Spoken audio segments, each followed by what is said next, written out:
Chilling tales for dark nights.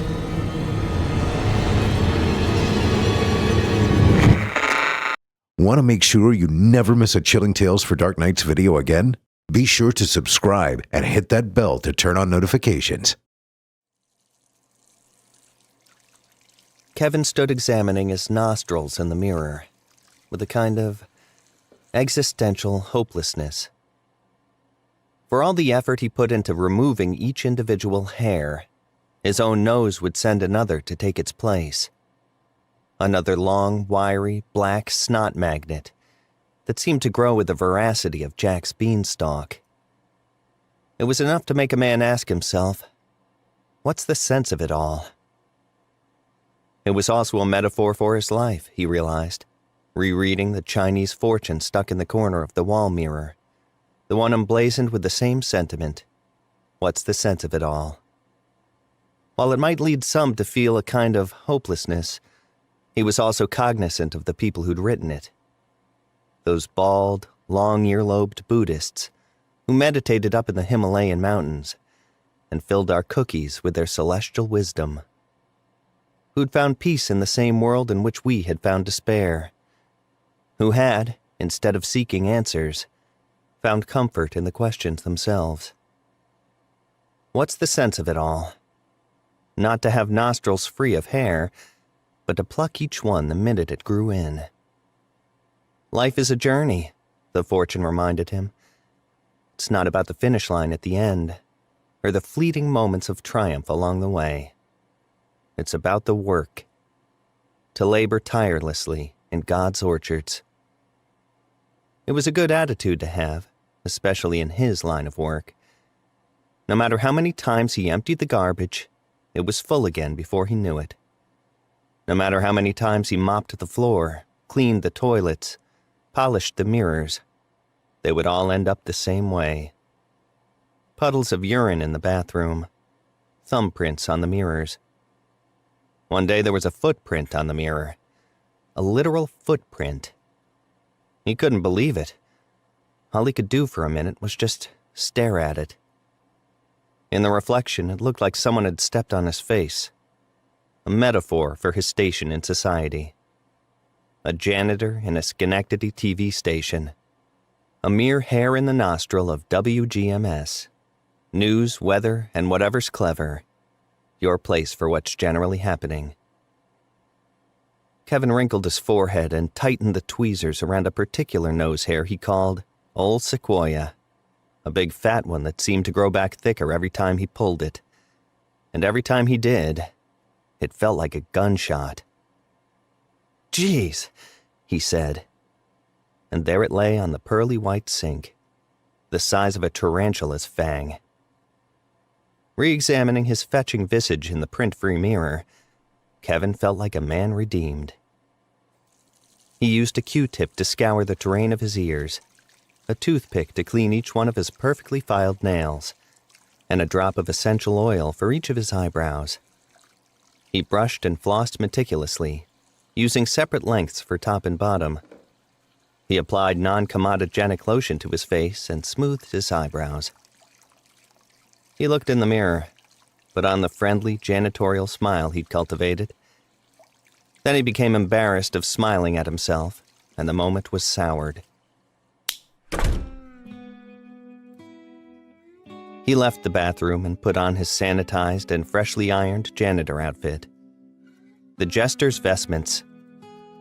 Hand sanitizer in his right front pocket, alcohol spray in his left front pocket. He doused his hands in both, added a coating of germ-resistant lotion designed for surgical nurses, and snapped on a pair of latex-free surgical gloves. He took his keys out of the ultraviolet sanitation console and headed off to work. A morning like any other. There was no indication at all that his life was about to change forever. The TV station was bustling with pre-broadcast activity. The dissemination of breaking news, last night's Little League scores, the possibility of an evening shower, a somewhat provocative mugshot of some recently arrested prostitute in Cincinnati. News, weather, and whatever's clever, Walking the halls of WGMS, Kevin was the invisible man. Clarence Henderson of the sales department rounded a corner on his way from the lounge and smacked him in the face with his paisley necktie. Kevin stared at the back of the man's head as he walked away. The only person to acknowledge him was Petunia Simons, the assistant to the assistant manager of the mailroom. She was wearing her typical Tuesday outfit, blue linen skirt and airy white blouse, with the top 2 buttons undone. Immaculately ironed, with only the rarest cat hair in those hard-to-reach regions. She flashed her chocolate-dipped mascara eyelashes at Kevin, and he returned the gesture with his practiced smile. Even from the angle in which he stood over her, he knew no nose hairs were visible. Not a one. She smiled back, bathing him in the radiance only possible of a woman of her caliber. Without even trying, Petunia emanated elegance. "Kevin, I swear sometimes I should have stuck to the stripper pole. You could sleep your drunk off till 11 or 12 for one thing. None of this 7 a.m. shit. And I swear, I had my tits grabbed less in that place than I do here." Kevin's smile wavered. "Someone grabbed you?" "Fucking program director, Dave Smith. Sneaks up behind me and just helps himself. Makes some joke about traffic cones. Shit, if you're gonna feel me up, at least tip me." Kevin straightened up. "That's completely inappropriate. Do you want me to say something to him?" She waved a hand. "That'll be the day. When Mr. Hotshot takes an ear beating from the janitor. Nah. Thanks anyway, Kevin. You're a sweet guy. Hey, you got $20 by any chance?" Kevin cleared his throat. "No, don't worry about it. Oh, and hey, that panty liner on the floor in the ladies' room? It ain't mine, just so you know. If I had to guess, it's Rosemary from sales. Between you and me, she's a goddamn farm animal. I don't use those damn things anyway. Hell, half of the time I'm freeballing. See you, Kevin." Kevin made it to the first-floor janitor's closet without further incident, but when he opened the door, a stench wafted up from the mop bucket, nothing like the pleasant pine and bleach scent he left it with every night before closing. He pulled the light cord. The mop had been used to clean up a copious mess of vomit and left to stew unwashed in its bucket. Sometime between last night and now.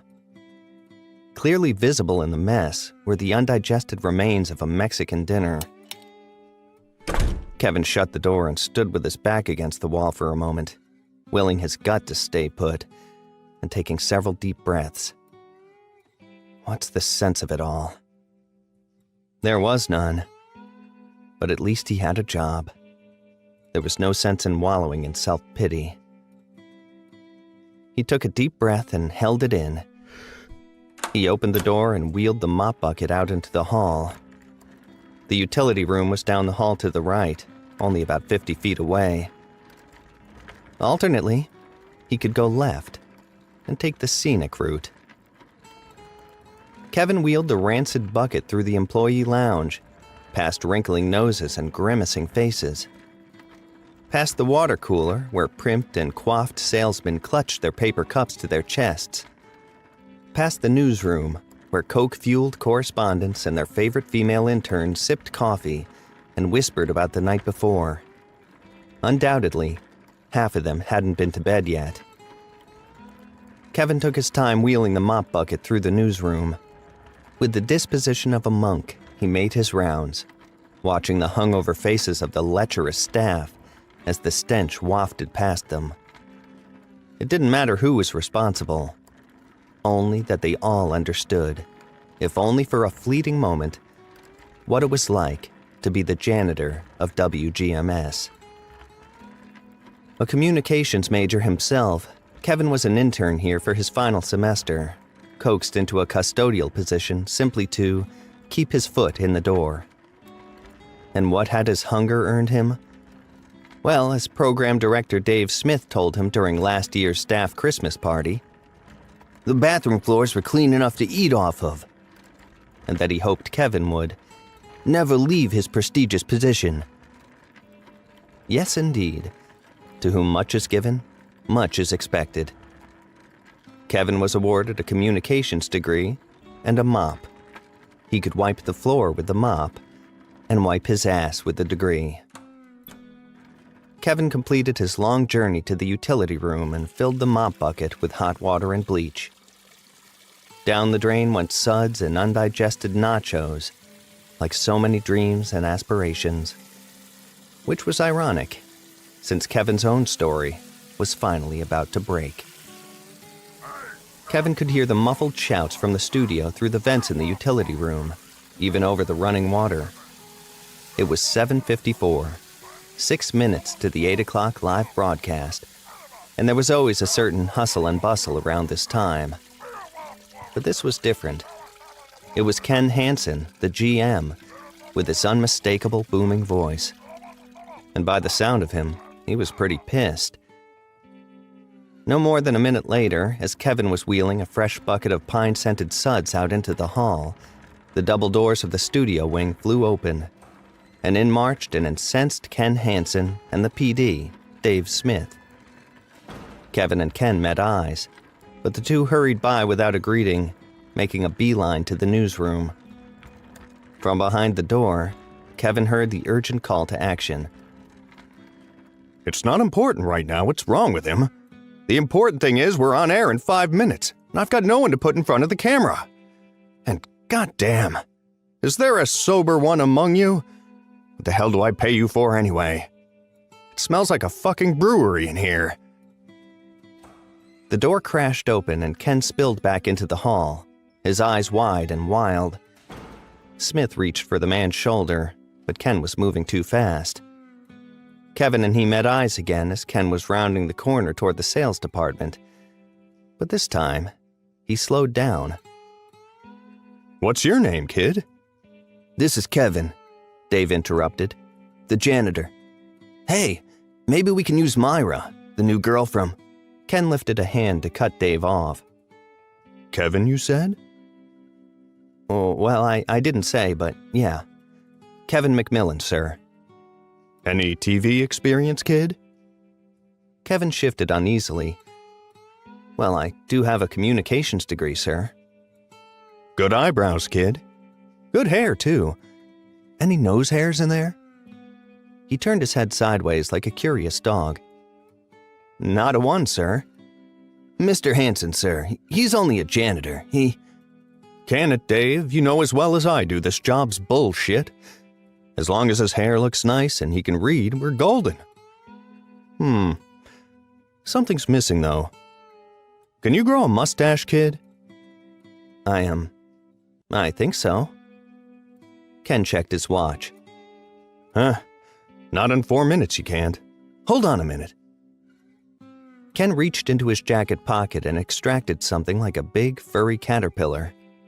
He pinched it between his thumbs and forefingers and held it below Kevin's nose. Gorgeous. Let's just get this glued on here. Ken took a bottle of super glue out of his jacket, squirted some on the mustache, and pasted it onto Kevin's upper lip. Then he licked his thumb and smoothed the hairs to his liking. He held Kevin by his shoulders and examined him at arm's length. He said, Well, fuck Samson. I don't care how sick or hungover, or whatever he is. He's fired. Dave, meet your new weatherman. Meteorologist, Kevin McMillan. Meteorologist, sir? Kevin said. Don't worry about a thing, Kevo. Just stand in front of the thingy, read the thingy there, and point at the screen whenever it seems appropriate. Just keep that hair sharp, all right? And the stash, nice and natural, like it deserves to be there. Capiche? Kevin nodded in agreement. To what terms, he had no idea. What was happening right now, he had no idea. His heart was beating way too hard. The fumes of the superglue were stinging his eyes and nostrils. Well, what are you waiting for, McMillan? Better get dressed. You're on the air at 8:08. Kevin was whisked into the studio wing and into a dressing area before he could say anything about it. Too confused to protest, he stood dumbfounded while the zipper of his one-piece custodial outfit was zipped down and pulled around his ankles. Strong arms sprouted beneath his own, and he was yanked up and out of his overalls and placed into an airy pair of trousers. A silk shirt was encased about him, and over this, a fine jacket made of fabric he couldn't identify. He looked down. A woman's hair, alien and fragrant, as it rose along his midsection, his shirt closing button by button. The clock on the wall said 8:04. On the nearby monitor, the traffic guy gestured at the slow-moving traffic on the interstate. Something soft hit Kevin in the face, leaving a cloud of powder in the air around him. He coughed, but he could not move his hands to stifle it. Two ladies he did not recognize were wrestling with his cufflinks. "Sorry," the makeup girl said. "Hey, nice eyebrows. You filling in for Samson?" The smoke cleared and he saw an attractive young girl with dark eyes. An intern, likely. "I'm supposed to, I guess. I'm kinda confused. I don't even know what to do." "Oh, don't worry," she said. "Just stand there by the thingy, read what the thingy says, and, just get into it." "Get into it?" "Yeah, like if it's gonna be cold, kinda." She wrapped her arms around her midsection and shivered. "Brr, "I think so," Kevin said. "Believe me, that's all Samson does. Meteorologist my ass. He doesn't even know to come inside when it's raining." "Weather in 30!" called a voice from the studio door. It was Dave Smith. He didn't sound happy. "Good luck, weatherman," the makeup girl said. "I'm Sue, by the way." "I'm Kevin." But before he could make a proper goodbye, he was whisked into the studio. They walked him behind boom arms holding large, shielded lights. They tiptoed over bundles of wire. He was placed unceremoniously in front of a camera. The bright line shone in his face. A monitor lit up. What he could only assume was the thingy. The thingy said 9, then 8, then 7. His heart was pounding. We take you now live to the Weather Center with meteorologist Kevin McMillan for our weather on the 8s. Kevin? The thingy came alive with words.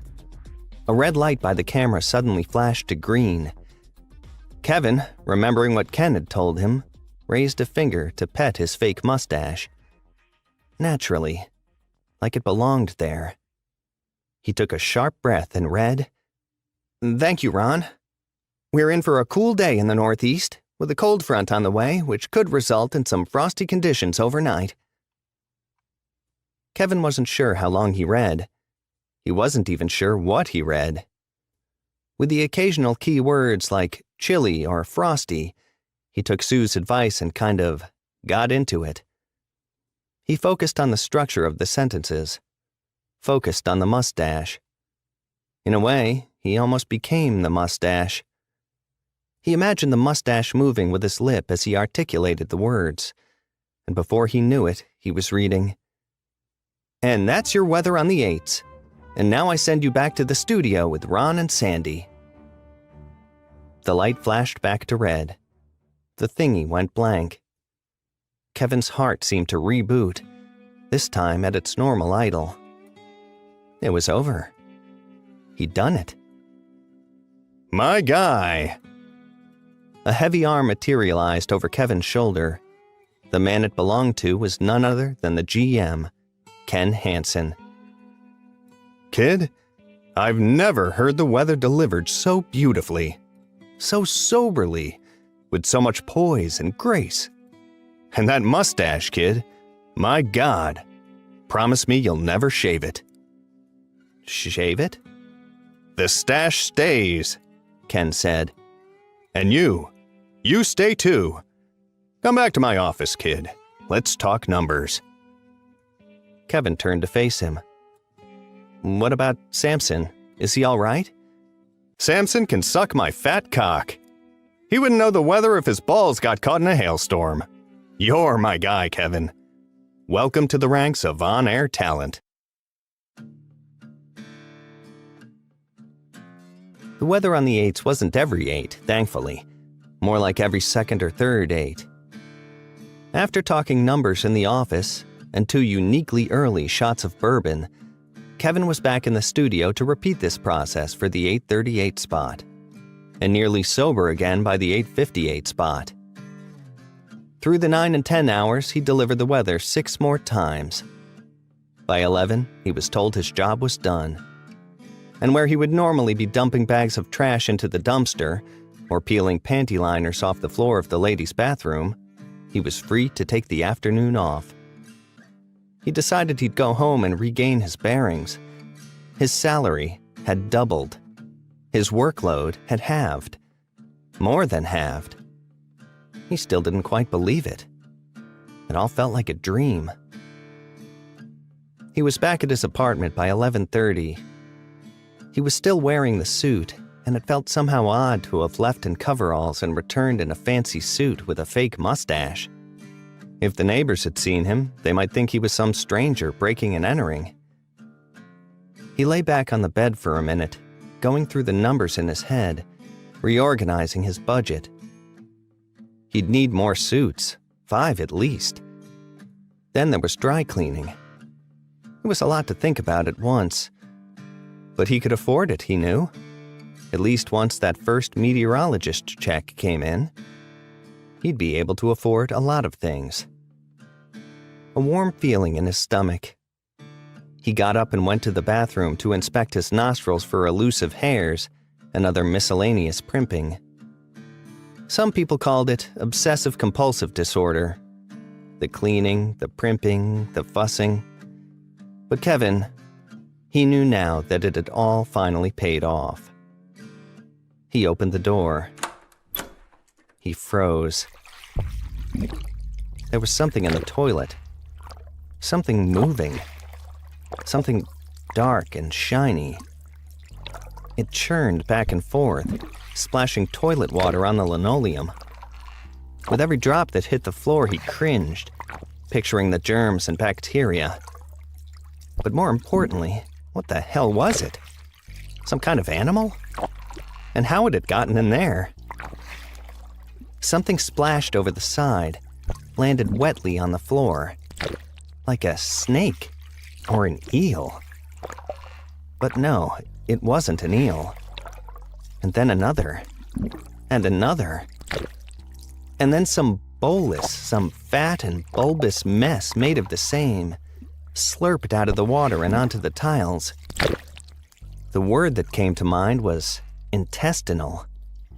An amorphous pile of guts, like the innards of a field-dressed deer. But it wasn't just lying there. It was alive. And suddenly, it was talking.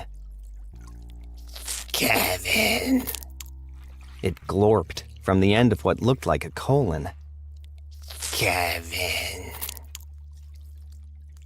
Kevin was immobilized, stiff as a board in the bathroom doorway.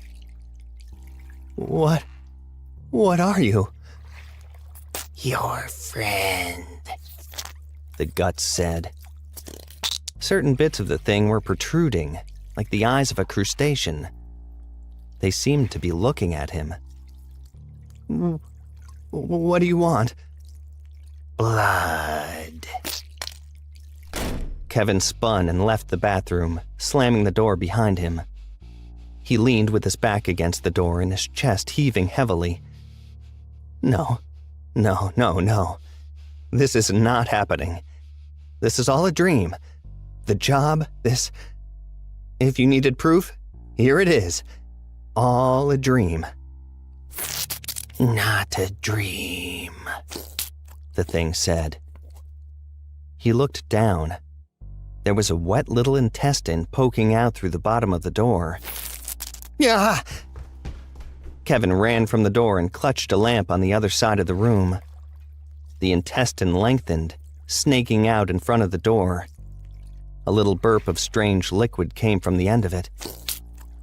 Need blood. "Don't come near me," Kevin said. "I know karate. I'm warning you." I'm not going to hurt you. The guts said. I need you to bring it to me. Shaking with the lamp in his hands, Kevin asked, "What do you mean, need blood? What kind of blood? If I get you blood, will you leave?" Yes, it said. Kevin paused. He had questions, plenty of questions. But it was time to be pragmatic here. With every syllable the thing spoke, a splash of weird slime was landing on the floor. And the toilet water, it was creeping under the bathroom door now, like a tidal wave of germs. Bacteria, protozoa. Oh, God. "How much blood?" Kevin asked. "How much do you need?" how much do you have? "I could spare a drop, maybe. A drop or two. If you get out of my apartment." Blood. It was clear just where Kevin was supposed to administer the drop or two. The end of the tube it was talking through turned upward, smacking its anus-like opening like a thirsty pair of lips. Kevin turned his attention to the Band-Aid on his elbow. It was covering a small scab, one that if peeled in its current state, might bleed a little bit. Nothing catastrophic, just a drop or two. "All right, just stay there. Don't move." Blood. Obediently, the thing stayed perfectly still, its slimy mouth open and waiting. Kevin undid his cufflink and rolled up his sleeve. He peeled the scab off, grimacing at the sting of it. As predicted, it began to well up immediately. With the same sense of detached obedience he'd had in the weather center, he approached the living guts and let the blood drip over its mouth. The first drop hit the wood floor, and he grimaced, imagining he'd have to clean and disinfect it after this. Then he remembered there was a living pile of guts that had come out of the toilet bowl, and the drop of blood alone was pretty small potatoes. Drops 2 and 3 hit their mark, right down the thing's gullet. It was still dripping, though, and he left his elbow in place for a little longer while it did. He wasn't sure why. There was something satisfying about it, actually. The thing seemed so grateful for it. "There," he eventually said, withdrawing his arm and holding a tissue over his elbow. "I gave you what you wanted. More than you wanted, as promised. God knows why." God doesn't know why, the thing said. "It's a figure of speech," Kevin said. "So, can you please leave now?" Thank you, said the creature. And with that, it slowly began to withdraw under the bathroom door. Kevin just stood there for a couple minutes, until he had the nerve to approach the bathroom again. When he opened the door, the creature was gone. The mess, however, was still there, and it was everywhere. Bacteria, protozoa, who knew what else? His palms started sweating. It was almost too much to bear. "No," Kevin said. "Nothing's gonna ruin this day. Nothing." Rather than firebomb his apartment, as was his inclination, he gritted his teeth and got to work. He spent nearly 3 hours scrubbing, sanitizing, bleaching. Not just the bathroom, but the entire apartment. 5 rolls of paper towels down the trash chute, he composed himself in the gleaming mirror for the second shift of his new job. He'd completely forgotten about the mustache glued to his face while he was cleaning. Now, he wet his finger and gently stroked it into place. He sprayed a little rubbing alcohol on it for sanitation purposes, and told himself it was clean. Everything was clean. Like nothing at all had happened. Back at WGMS, Kevin did his best to put the incident out of his mind. It was time to go to work. And nothing, not even whatever the hell had happened, was going to derail Kevin's destiny. Samson lost the gig over one too many beers. Kevin wasn't about to lose it over some whatever the hell that was. Petunia Simons did a double take as Kevin walked by. Kevin? That you? You grew a mustache. And what's with the suit? She belched, a waft of coffee and mysterious booze. I got a promotion, Kevin said. I'm the new meteorologist, doing weather on the 8s. Her eyes lit up. Well, congratulations. I knew Samson would get himself canned eventually. Guy didn't know a meteor from an asteroid. Plus, the guy'd drink till he fell down. And when he didn't fall down on himself, it was on top of some intern. Know what I mean? Kevin looked at his watch. Well, thanks, Petunia. I gotta get going. The 8s don't wait, right? Hey, you don't have like $20, do you? Sorry, Kevin said. The evening weather report was no harder to deliver than this morning's. A decidedly different atmosphere in the studio this time, though. The staff was already half drunk. And since the day was over and most people looked at the weather in the morning, no one really seemed to care what Kevin was saying. Most important, it seemed, was that Kevin's makeup and mustache were TV ready. Sue, the makeup girl, spent most of the time combing the little hairs, leaning back to examine her work, then recombing them until she'd achieved the desired effect. So, how do you like the job, Kevin? I'm still kind of in shock, he said, trying his best to keep his upper lip still. It all happened so fast, it still doesn't seem real to me. Objectively, it's everything I've ever wanted. I never wanted to be a custodian. I mean, I'm really finicky with cleaning and everything, so I guess it's a good job for me, but I didn't ask your goddamn life story. I just wanted to know how you like the job. Oh, sorry. I like it. She leaned back and scrutinized his mustache. Good to go, champ. The boss said to keep that mustache looking like $1 million. I think we're pulling about 8 1/4. It'll have to do. Am I going to be able to take this thing off anytime soon? Why would you? It's kind of your trademark. Plus, it looks like he glued it on there pretty good. If you tried pulling it off, you'd probably need skin grafts. Kevin opened his mouth, but too many questions at once seemed to get tangled in his throat. It seemed the job of a meteorologist was merely to say the words that popped up on the thingy, and nothing more. That and to be TV pretty when the time came to do so. By the end of the last weather report, Kevin realized he himself had no idea what the weather was, or what had been forecasted for tomorrow. This struck him as profound as he walked out of the station and onto the street that night. Meteorology was not a science, but a religion of sorts. A religion of which he had been made high priest. Not a weatherman, but a conduit.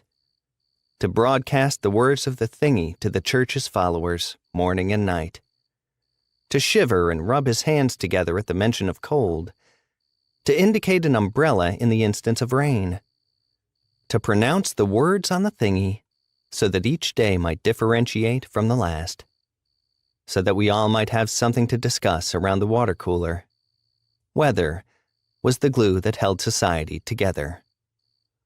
4 years earning a communications degree, and for the first time it occurred to Kevin what communications really meant.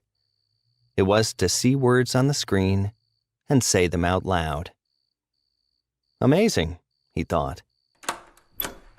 Kevin arrived home just after 8. The stinging fumes of bleach reminded him of his surreal afternoon, and he wondered if it might have been some crazy hallucination brought on by the cyanide-laced fumes of superglue on his upper lip. In any case, the bleachy assuredness that no microbes, save extremophiles, might exist in this harsh environment was a mighty comfort to come home to.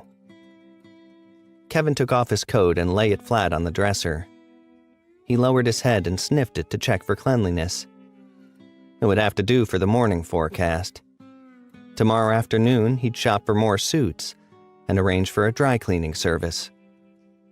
Now that Kevin McMillan was proverbially farting through silk, he'd need that silk cleaned. Folding his slacks to join his suit jacket, Kevin heard a deep bubbling from behind the bathroom door. A sound like a plunger in the toilet, but presumably without anyone plunging. Being that Kevin was not currently in the bathroom, and did not even own a plunger to begin with. "No," Kevin said. "No, no, no, no, no." In perfect contradiction, the plunging sound intensified.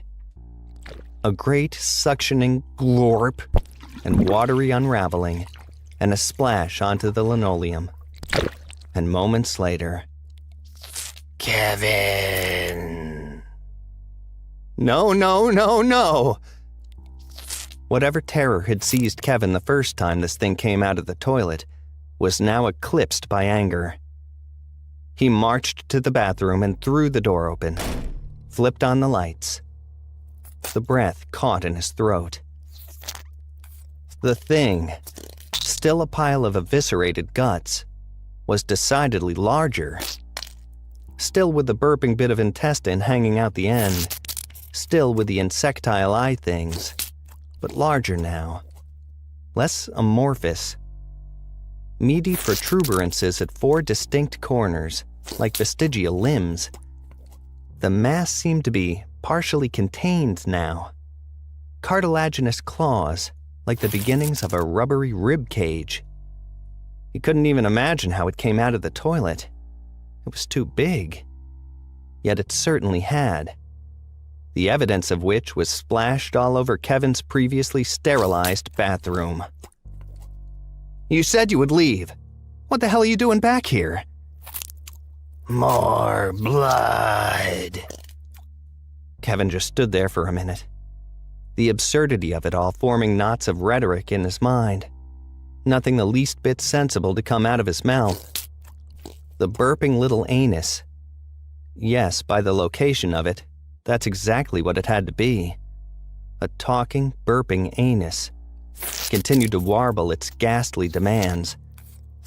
"More blood." Kevin realized he was hyperventilating. He rubbed the bandage on his elbow. Was it not enough the first time? Maybe if he did this again, the thing would be satisfied and finally leave him alone. What other choice did he have? Kevin started unbuttoning his cuff. In expectation, the wormy colon extended itself for its ghastly rations. Or at least that's what Kevin thought it was doing. Instead, with whip-like speed, it smacked Kevin's hand away from his sleeve. Kevin stopped in surprise.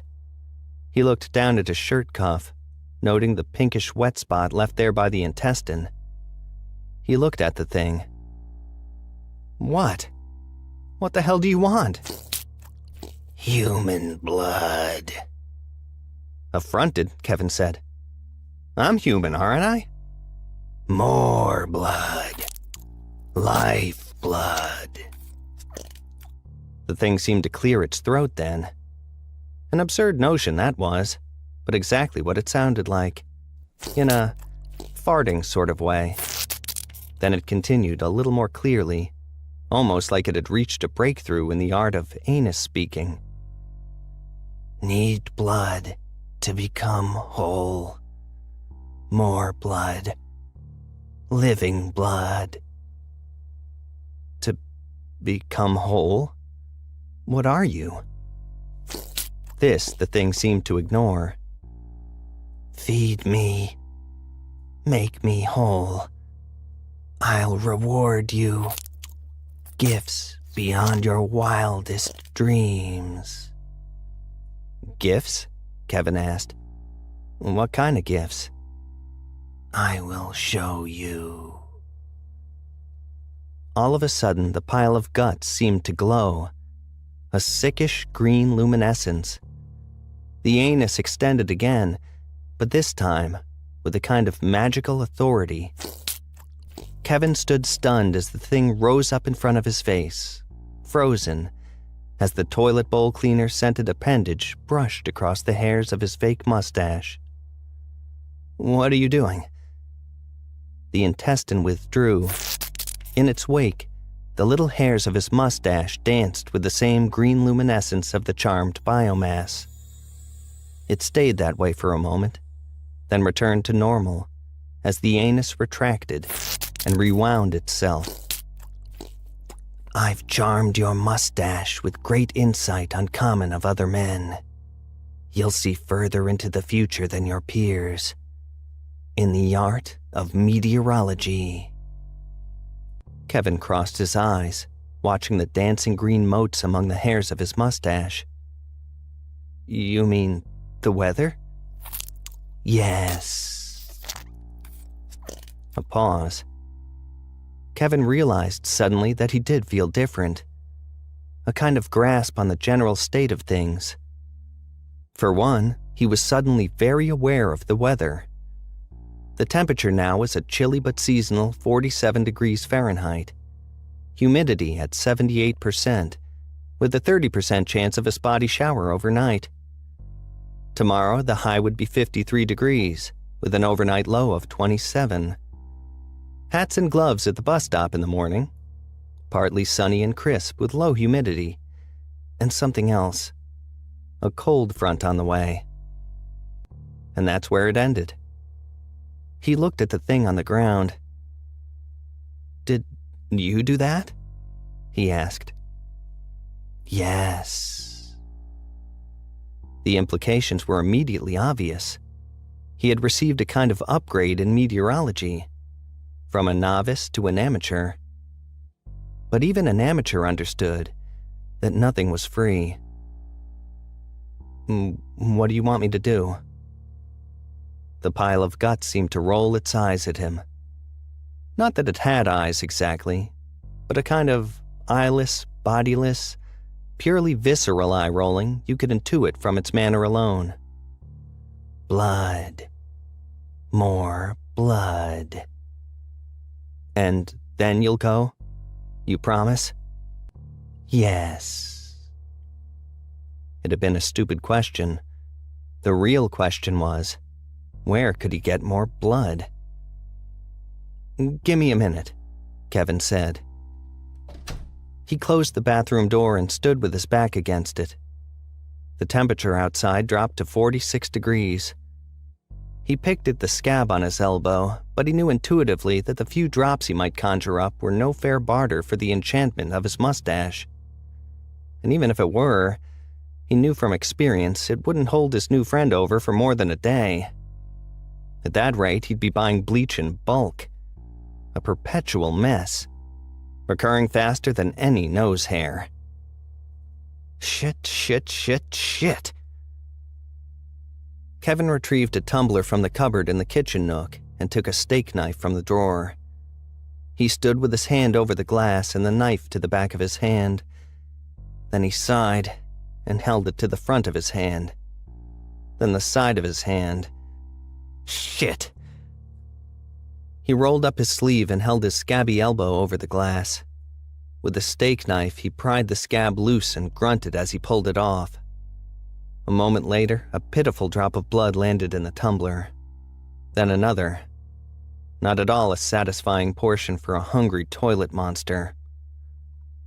Seizing on a moment of resolve, Kevin poked the point of the knife into the center of his boo-boo. He squealed.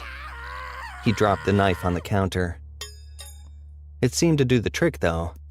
Immediately, a more suitable stream of blood began to course down his forearm. He held his elbow over the cup and collected the drippings, feeling faint and slightly nauseous. He focused on his burgeoning career, reminded himself that this was more than a fair price for what the thing had granted him. No context, no subtext. Just give the thing what it wants, clean up after it, and move on. When Kevin looked down at the tumbler, there was a shocking amount of blood in it. Relatively, anyway. He wasn't used to seeing human blood in a tumbler. Not exactly 2 fingers, but it coated the bottom of the glass. Kevin wrapped some paper towels around his elbow and tossed the knife in the sink. He carried the glass to the bathroom and knocked on the door. Immediately feeling silly, he opened it. The thing was still there, undulating playfully in its puddle, like a child excited to receive some kind of treat. "It's the best I could do," Kevin said. The proboscis-like tube unraveled to meet him at eye level. The two stood eye to brown eye for an uncomfortable moment before the thing said, "Thank you." It dipped into the glass and vacuumed up the contents like a dog licking the inside of a food can. Sated, it retracted back into the gut pile. A small belch issued from somewhere within it. Kevin just stood there holding the glass. It was now 45 degrees outside. Light westerly wind of 5 miles per hour. Overnight, low of 27. In concert with this passing awareness, a faint tingling in his fake mustache. "Are you gonna leave now?" But the idea of it retreating into the toilet seemed ridiculous all of a sudden. It seemed even larger now than it had been a few minutes ago. Still formless, but with more substance. The protuberances at its 4 corners seemed more pronounced, serrated at the edges, like the beginnings of gestational fingers or toes. Kevin stood stunned in the bathroom door. "Are you growing?" "Yes," the thing said. "Help me become whole. I'll make you whole too."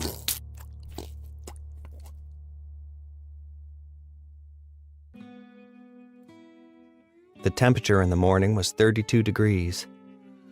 The low overnight had fallen to 27 degrees at 2:30 a.m., and today's high would be a relatively balmy 53 with low humidity.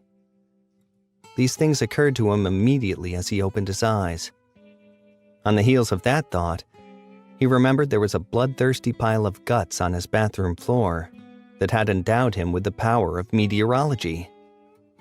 His third thought, which only yesterday would have been his first and most pressing, was that the bathroom was a mess. And how was he supposed to use it with the thing in there? Where was he supposed to pluck his nose hairs? "Kevin." But the sound wasn't coming from behind the bathroom door. It was closer. It was coming from beneath the sheets.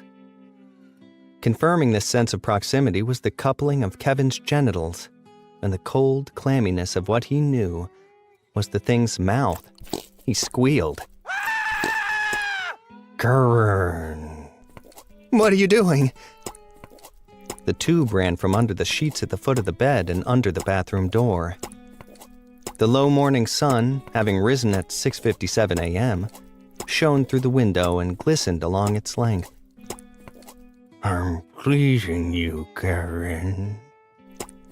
Kevin's breath caught in his throat. He found himself unable to move, unwilling perhaps.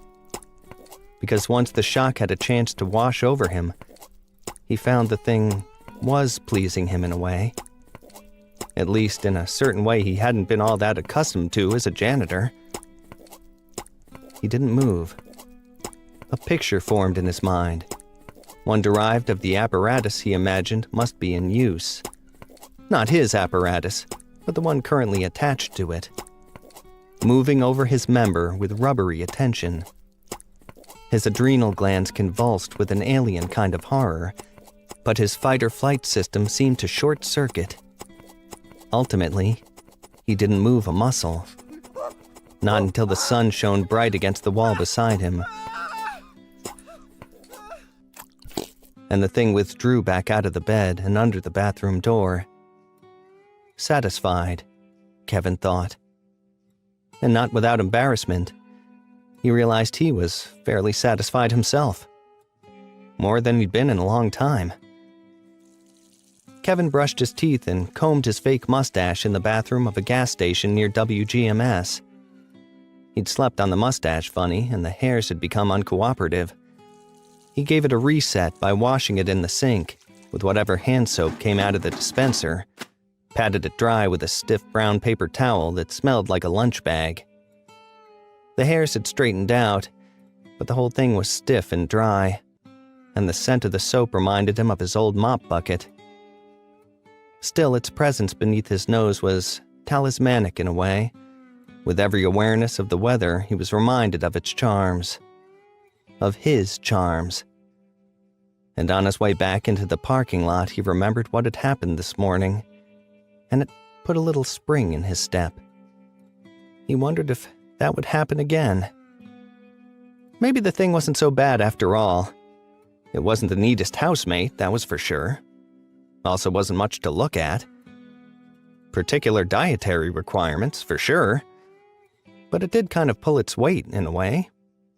In a way he didn't mind all that much, when he really stopped to think about it. Work went well, smoother than ever. He read the words on the thingy with an increased degree of comfort, was able to focus better on his mannerisms.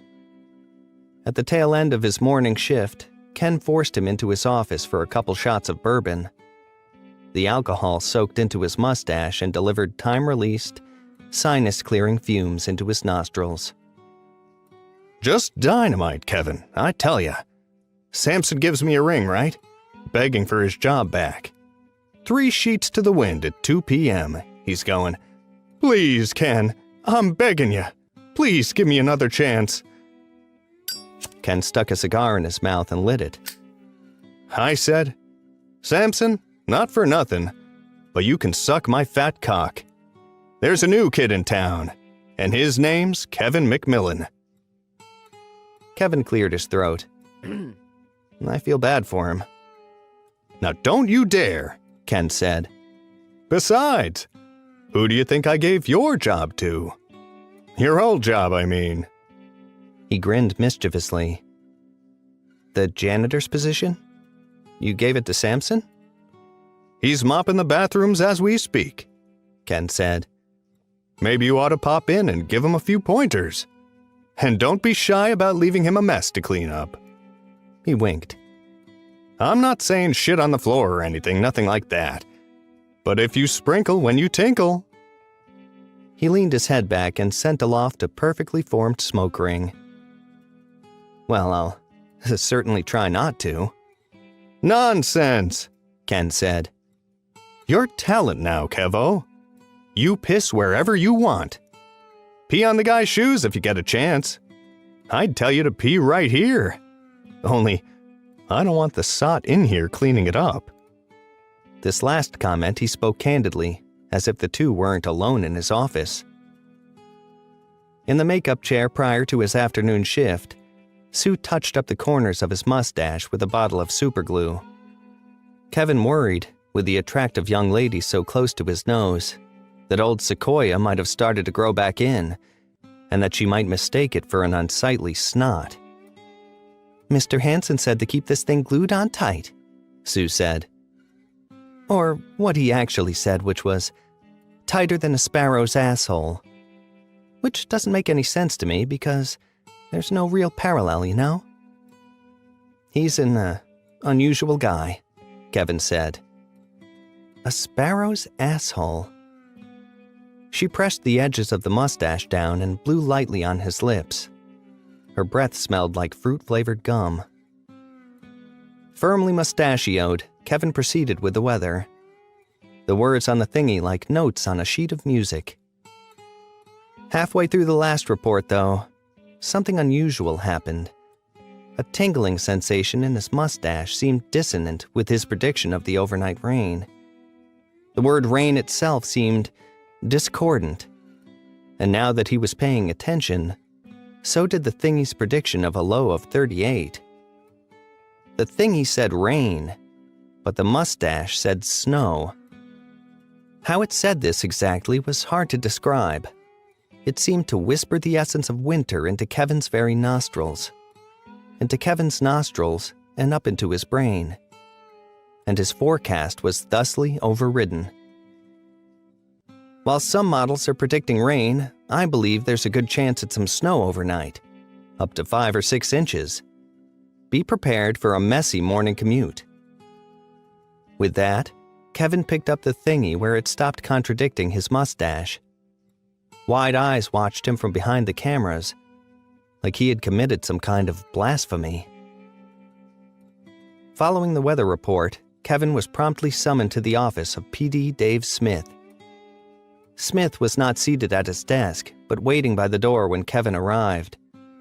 By the smell on his breath, he'd been drinking heavily, but no refreshments were offered to him. "What the hell was that?" Smith said. "What kind of meteorologist are you supposed to be? The news says rain. How are you supposed to report the news if you don't listen to the goddamn news?" Kevin took a deep breath, but he found he had no convincing answer. The answer itself would be enough to have him removed from the air. Maybe even committed. I have a strong feeling. When this seemed ridiculous, he added, that the cold front coming down from Canada will extend into our area. Some models suggest this is a strong possibility. The PD appeared to chew on that for a moment. The thingy wasn't programmed on models. WGMS only copied the forecast they saw on other stations. This, he had come to learn, was the science of meteorology. "I'll tell you what," Smith said. "You're lucky Ken's passed out drunk and whatever else, because he'd never stand for this shit. And I'll tell you what else, McMillan." His expression hardened, and he stuck a finger in Kevin's chest. "You're no goddamn weatherman. You're a fucking janitor. And you don't goddamn deserve what you got. You don't even deserve that fake mustache on your goddamn ugly face." Kevin stiffened but stayed silent. He didn't even know what to say. "So don't get too comfortable with how things are, that's all I'm saying. Everyone gets lucky once in a while, even a lowly janitor. But that kind of luck never lasts. Because guys like you, lowly floor moppers who aren't worth the puke you mop up, you'll always end up back where you belong. Drinking Pine Sol in the broom closet. Jerking off with a dirty mop lying across your face. 'Cause that's what you do, isn't it, McMillan? You sexual deviant creep." Kevin had a feeling like he was on candid camera. Was Dave being serious? No one had ever talked to him like this before. He looked around to see if anyone else was listening to this, but it was only the two of them. "That's right, McMillan. I've got your number. And as far as you jerking off with the mop on your face, I might even have pictures to back that up." You have to be kidding me, right? It occurred to Kevin that the PD might be drunker than he initially suspected, or on some kind of designer drug that made one particularly mean. He tried changing tacts. "I can't really explain it, but I'm positive it's going to snow tonight. There's no doubt in my mind. And when it does, well, hopefully you won't be upset with me anymore." "Jerking off with a dirty mop on your face and a toilet brush up your ass. You call yourself a meteorologist? You creep. Libertine. Get out of my face, McMillan. You make me want to barf." Kevin could take a hint. He turned around and left. Kevin walked out into the drizzling rain, feeling 2 feet shorter than he had walking in. He knew the PD must have been bombed on something, but the tone of the conversation, if you could even call it that, had been so malicious, so mean. He just couldn't shake it. What had he done to deserve that? He walked on, trying to put what happened out of his head. He slowed by the neon signs of the Mire, a shabby little bar he'd never considered going into. He didn't drink often, but he thought he might need one now. He mulled it over a minute, realizing he must look like a jackass standing motionless in front of the door, A biting breeze wormed its way into his jacket and finally spurred him inside. The first thing that hit him was the warmth, 73 degrees. Then the humidity, 43%. Then the cigarette smoke. Hints of carbon monoxide and nitrogen oxide.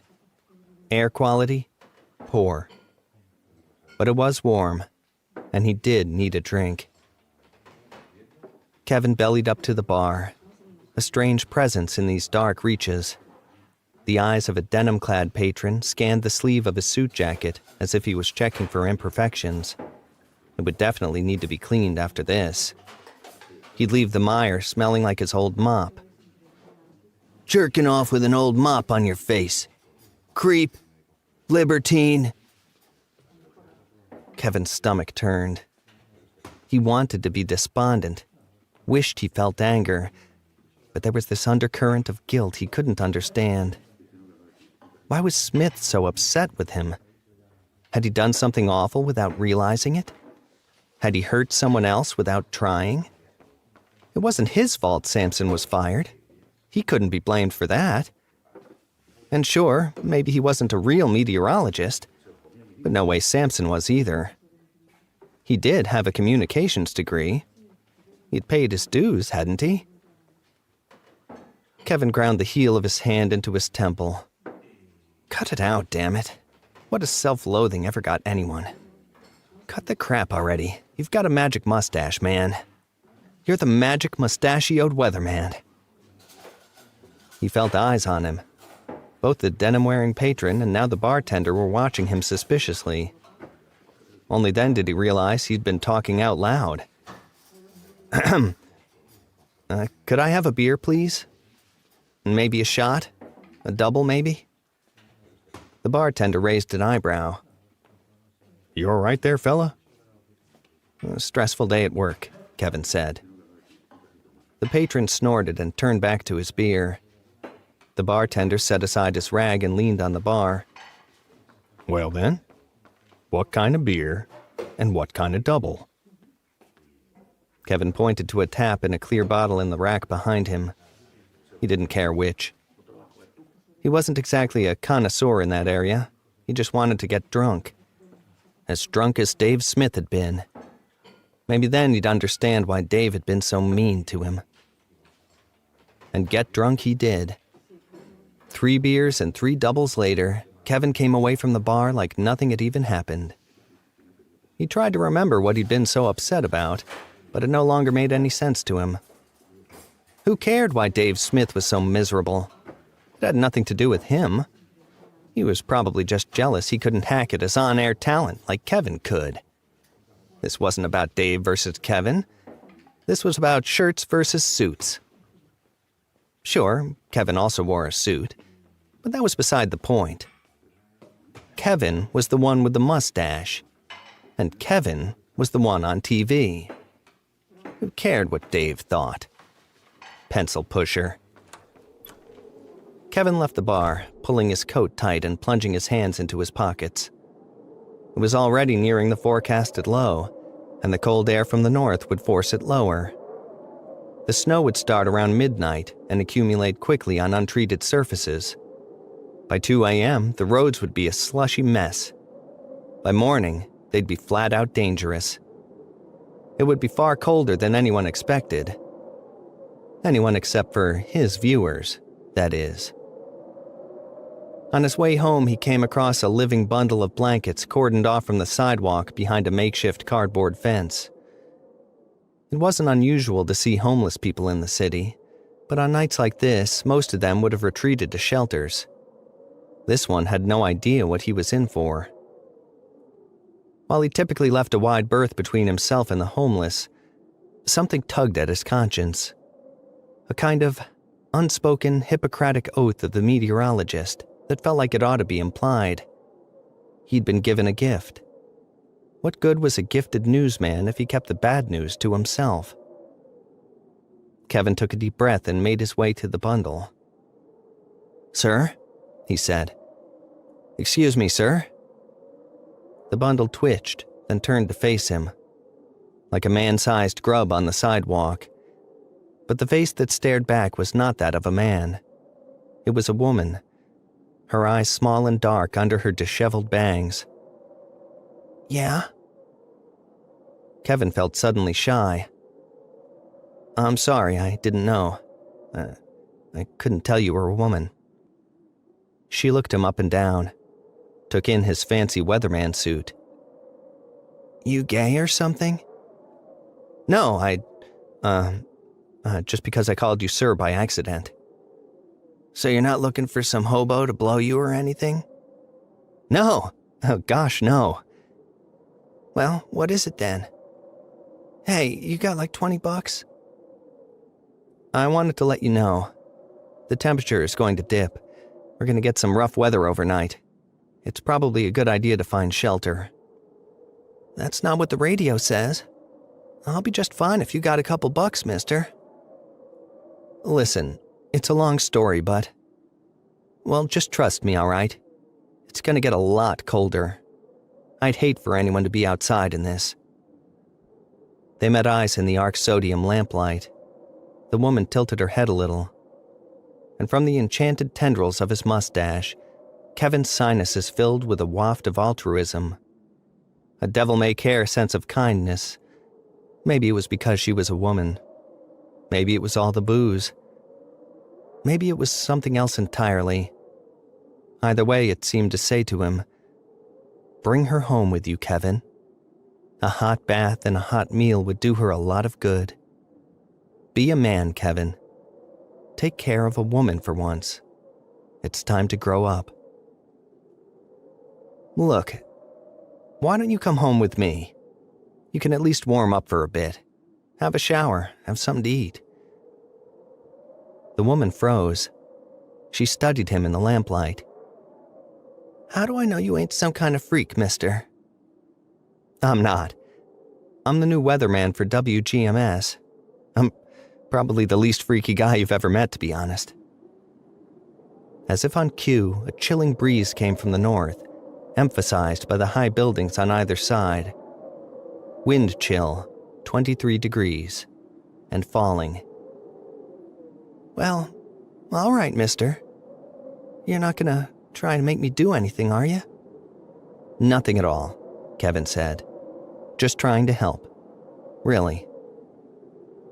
A warm feeling filled Kevin as they walked back to his apartment together. Dave Smith would never do anything like this. Dave Smith was a jerk.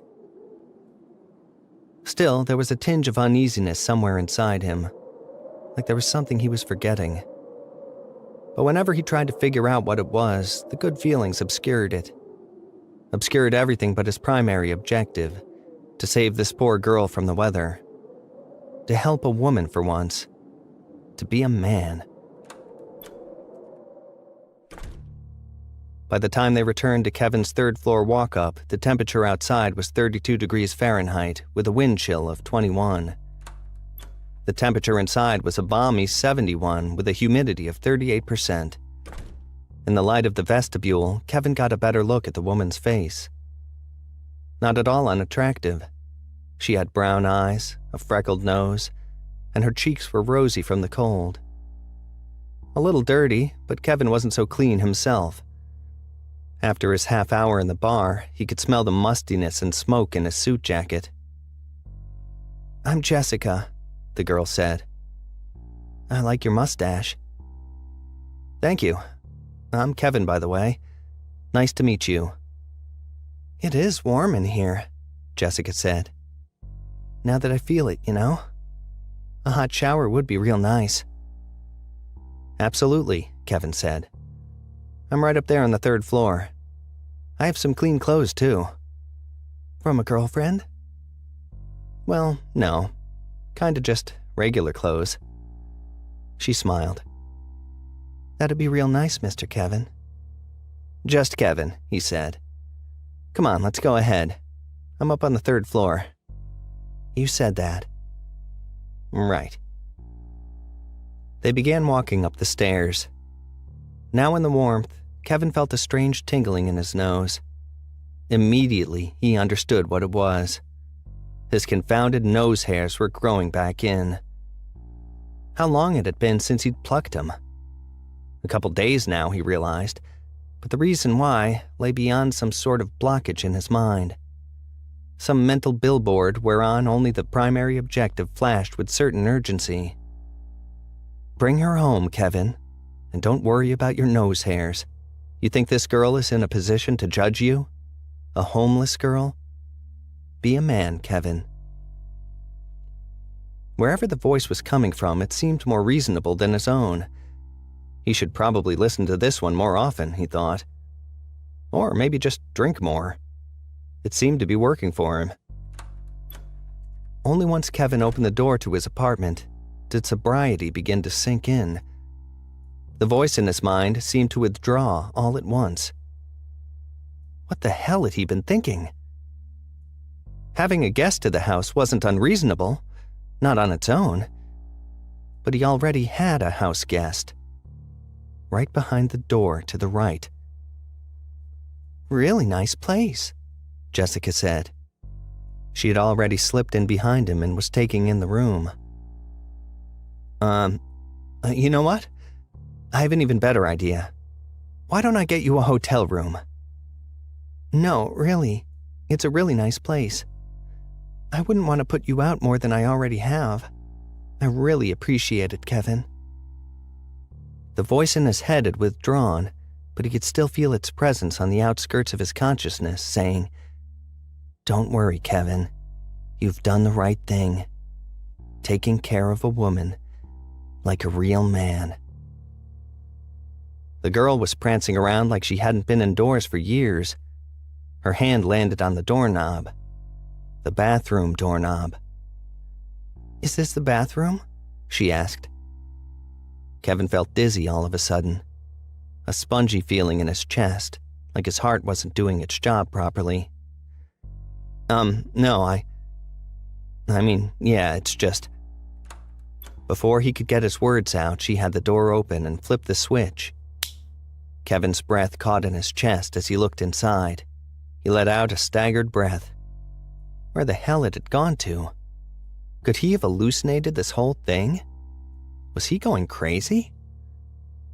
I think that's the cleanest bathroom I've ever seen, Jessica said.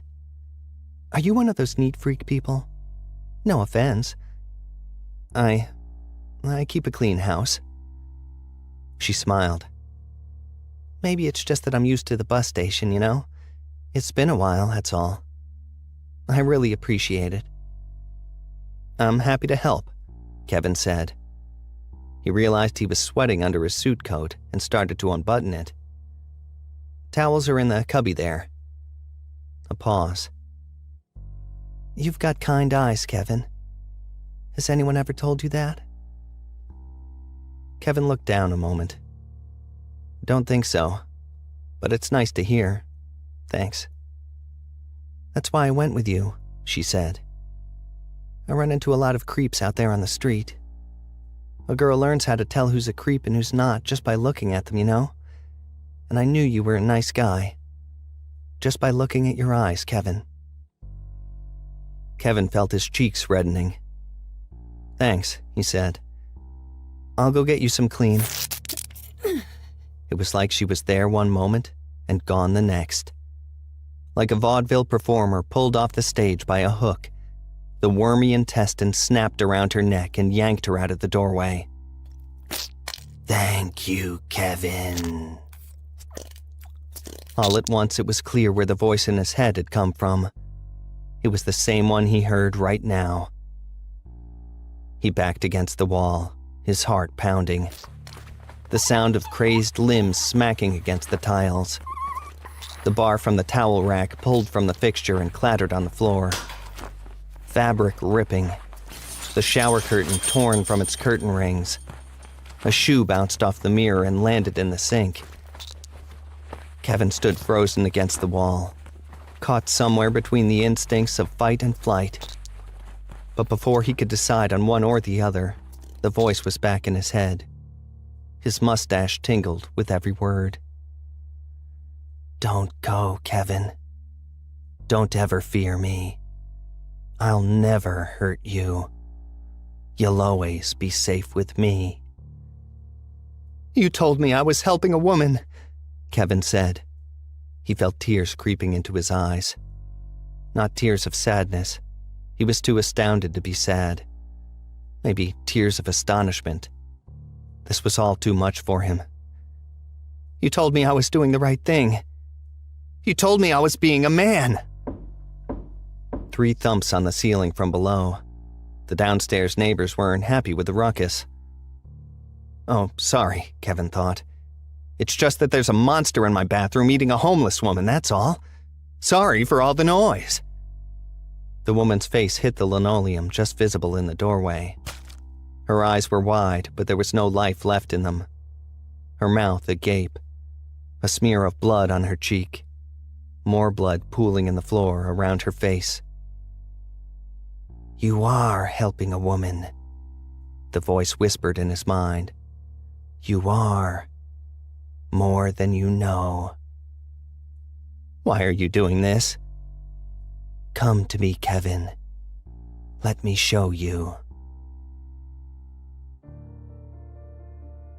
Kevin gritted his teeth, swallowed.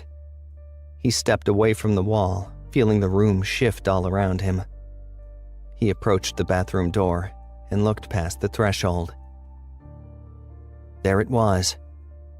Not some amorphous carapace anymore, but the form of a fetal human. Red and raw, and wormed through with blue-black vascularity. Tiny fingers and toes. Head lowered into the pool of dark blood. It lapped at the mess with its tiny, skinless tongue, then looked up at Kevin with eyes set wide on its head, like the eye spots of some mindless protozoan. The homeless woman's pants had been ripped off, and her femoral artery torn savagely from her thigh. A faded butterfly tattoo lay half obscured in pubic hair. A wave of humanity came over Kevin, seeming to double the gravity under his feet.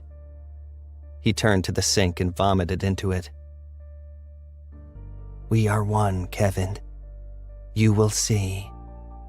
Very soon you will understand. I like your mustache, by the way."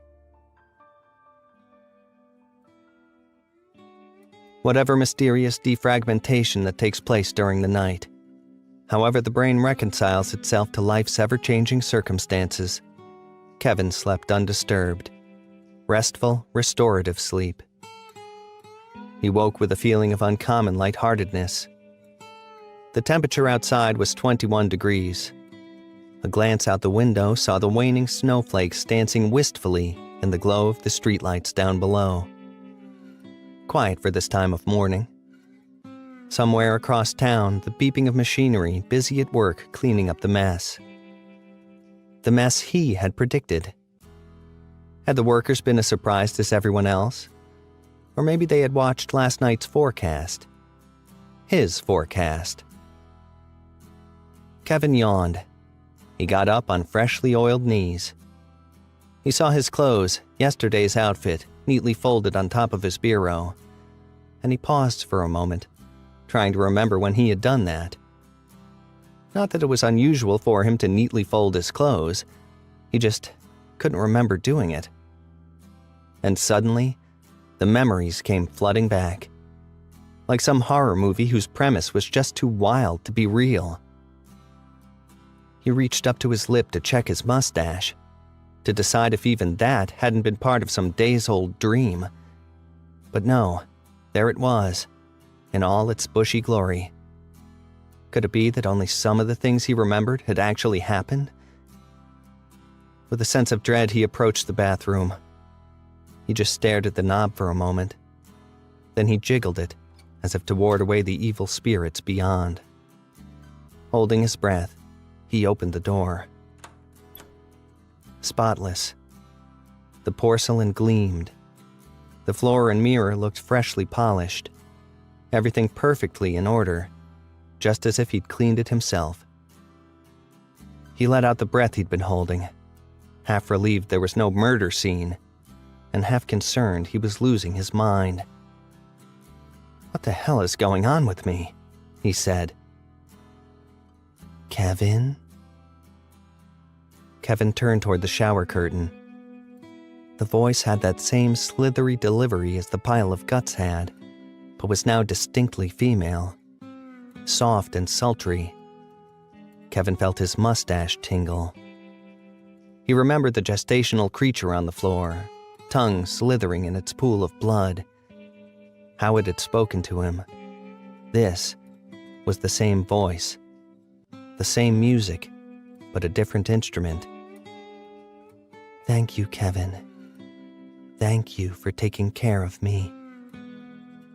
Kevin swallowed. You're welcome. Don't be scared, she said.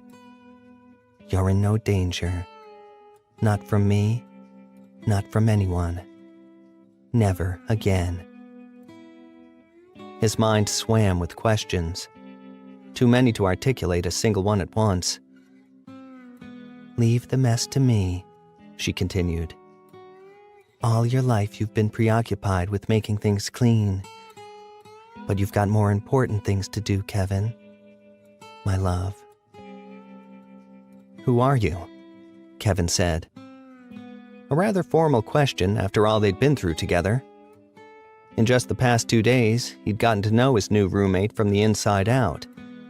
She'd drank his blood, filleted him with her talking colon, and somehow convinced him to bring a homeless girl home so she could kill and eat her. An eventful couple of days, more than you'd expect from a typical house guest. Who would you like me to be? She asked. An obtuse question from most, but she asked it with perfect honesty. Seriously? He asked. Seriously. I can become anyone. Anyone you choose. Kevin thought about that. Who would he like her to be? It was clear she was sticking around for a while, so who would he prefer hiding in his bathroom? It wasn't long before he decided. Molly Ringwald, maybe? She moaned from behind the curtain. Molly Ringwald. Any particular version of Molly Ringwald? My Kevin? Version? You mean like age? Yes. Circa 1985, maybe? Like Breakfast Club age? Yeah, like... hold on. How old was she in that? Her character or her? Her, I mean. I think Judd Nelson was 25 or so. Same with Emilio Estevez. Just making sure. 16, she said. Wait, the character Claire or Molly Ringwald? Molly Ringwald. She was 16 during the filming of Breakfast Club. Kevin shivered. Oh, I feel so creepy right now. I'm sorry. No good. How old was she in Betsy's wedding? 22, Kevin. That's good. How about Betsy's wedding, Molly Ringwald? Is that doable? Short hair and everything? Oh, for sure. It's a good look, I think. I mean, if it's all right with you. I can be whoever you want, Kevin. Cool, Kevin said. I mean, please don't take it personally, but, you know, anything beats the guts. No need to explain, Kevin. You've given me life, and I will give you what you desire. Kevin stood expectantly staring at the shower curtain. He felt his heart racing in his chest. There was a long pause. I'm not ready yet, Kevin. Oh, sorry, I don't mean to rush you. That's all right, my Kevin. Just a little more time. And a little more blood. Kevin's heart sank. But what did he expect? Of course she'd need more blood. People didn't just drink a whole bunch of blood and then stop. It was her thing. That was what she was into. And that was what she needed to turn into Molly Ringwald.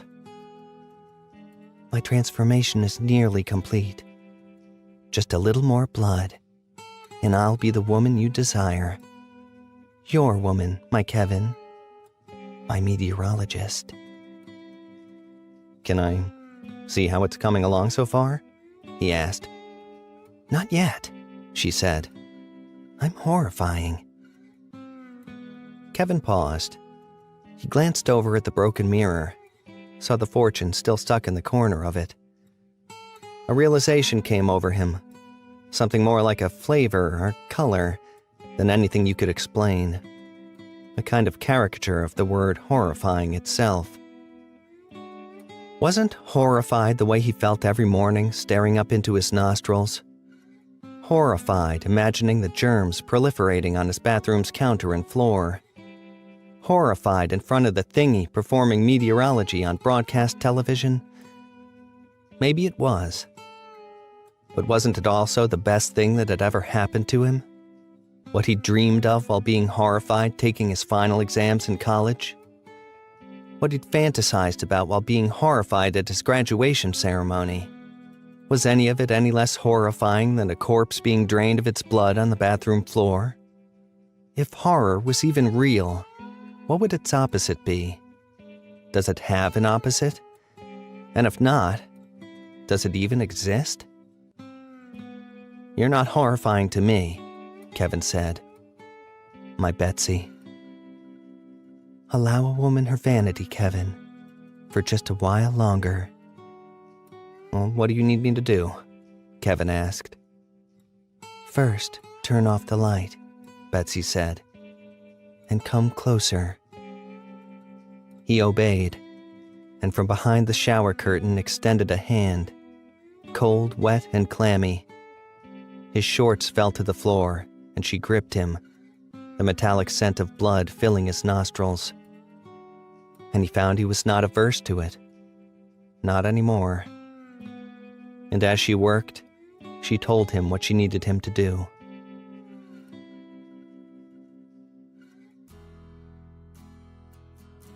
WGMS was uncommonly quiet when Kevin arrived. Those non-believers, those who failed to believe upon the great meteorologist and his great mustache, who failed to park at the end of the driveway and lift their wiper blades, had been sadly inconvenienced. And let that be a lesson to them. Petunia Simons had not been one of the casualties. She turned to face him as he passed her desk. How about this weather, Mr. Weatherman? You know, they were saying last night you were probably wrong. But fuck if I wasn't up at 5 a.m, scraping my windshield with a 2 Live Crew CD. Hey, you don't have a couple bucks, do you? I knew it would snow, Kevin said. I hope they're not mad at me for ignoring the thingy. Nah, Petunia said. How can they be? You were right. She turned her chair to face him and patted him on the thigh. Let me tell you something. Back when I was stripping, I did things the same way. They told me I could never dance to Gordon Lightfoot and keep the audience interested. But this one night, I went with my gut. I had the DJ play The Wreck of the Edmund Fitzgerald, and I danced through the whole goddamn thing. Had to be 10, 12 minutes. The girls that went after me were pissed. So was the owner. But let me tell you something. 10 or however many minutes later, I walked off the stage with more singles off one song than I ever had before. I mean, they were everywhere. Between my tits, up my ass, everywhere.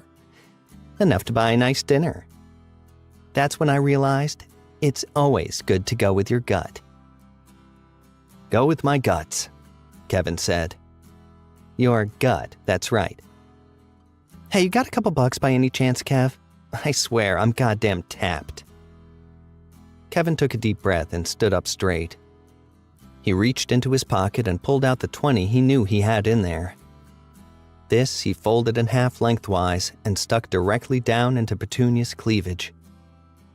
Surprised, she stared up at him with large and shining eyes. She smiled. Go get him, Kevin, she said. Kevin couldn't help but editorialize a little during the first round of weather reports. It was worth mentioning, after all, that he, on behalf of WGMS, of course, had been the only meteorologist to nail this unexpected weather event. It was worth mentioning for several reasons. One, because the loyal viewers of this channel ought to know they weren't missing anything anywhere else. Two, because the viewers of inferior meteorologists ought to know they're watching the wrong guy. And three, because let's face it, Kevin deserved it. He deserved to showboat just a little, didn't he?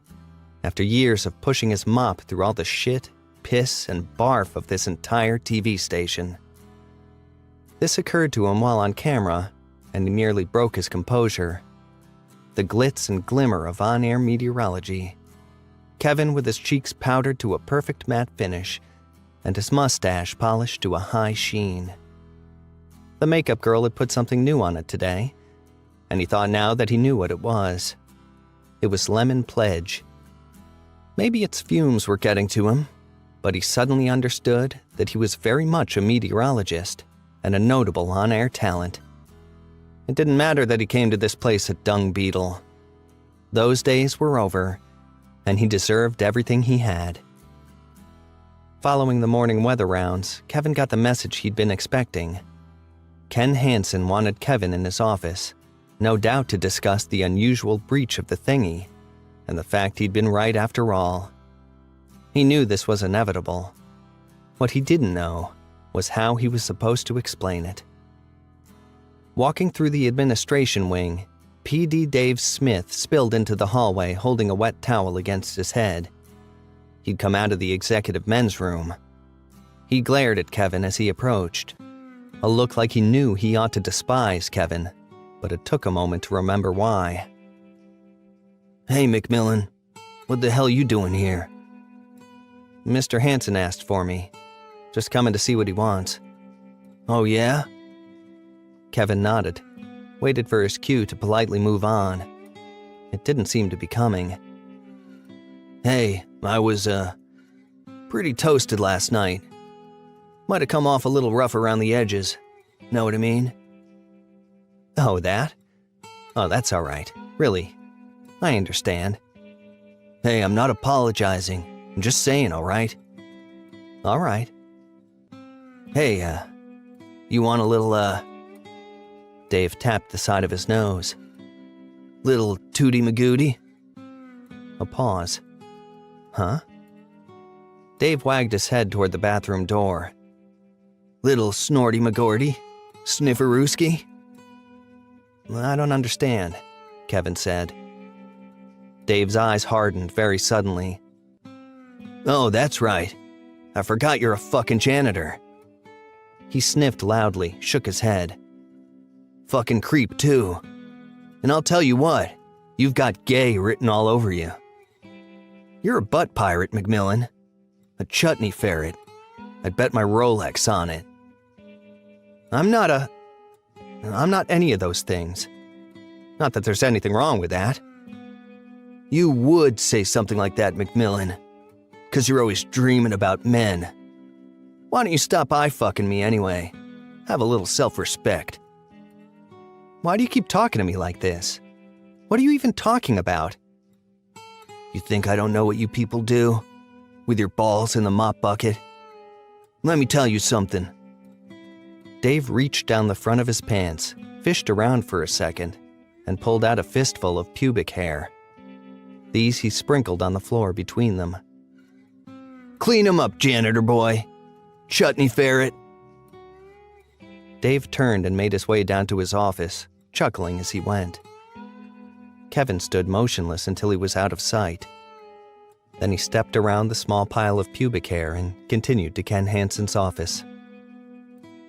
Kevin took a moment to straighten his tie, then knocked on the door. There was some shuffling around inside.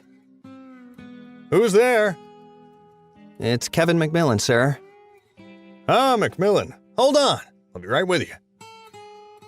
Momentarily, the door unlocked, and Ken Hansen stood with his welcoming smile. If he was upset with Kevin for his departure from the thingy, he wasn't showing it. Come on in, Kevin. Oh, and do forgive the odor. I just cracked open a cave-ripened brie. "Oh, that's fine." I don't know what kind of cave they ripened it in, but I have a feeling it really stinks. Ken's office smelled like a locker room. Kevin looked around but didn't see any cheese. Ken had him take a seat and poured them both a drink of some innominable alcohol. I gotta ask, Kevo, how the hell did you know it was going to snow when absolutely everyone else said it was going to rain? Kevin cleared his throat. I studied the weather model, sir. Ken smacked the top of his desk and laughed uproariously. A fine meteorologist and a comedian to boot. Oh, Kevin, if there were any such things as weather models, I'm sure you would have done just that. He laughed again and shook his head.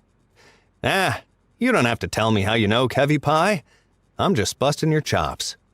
You just keep on doing what you're doing. Yes, sir, Kevin said. And hey, don't pay any attention to Dave if he's giving you a hard time. You know about that, sir? Ken upended his drink. I know Dave is what I know. He been busting your chops? He called me a chutney ferret, sir.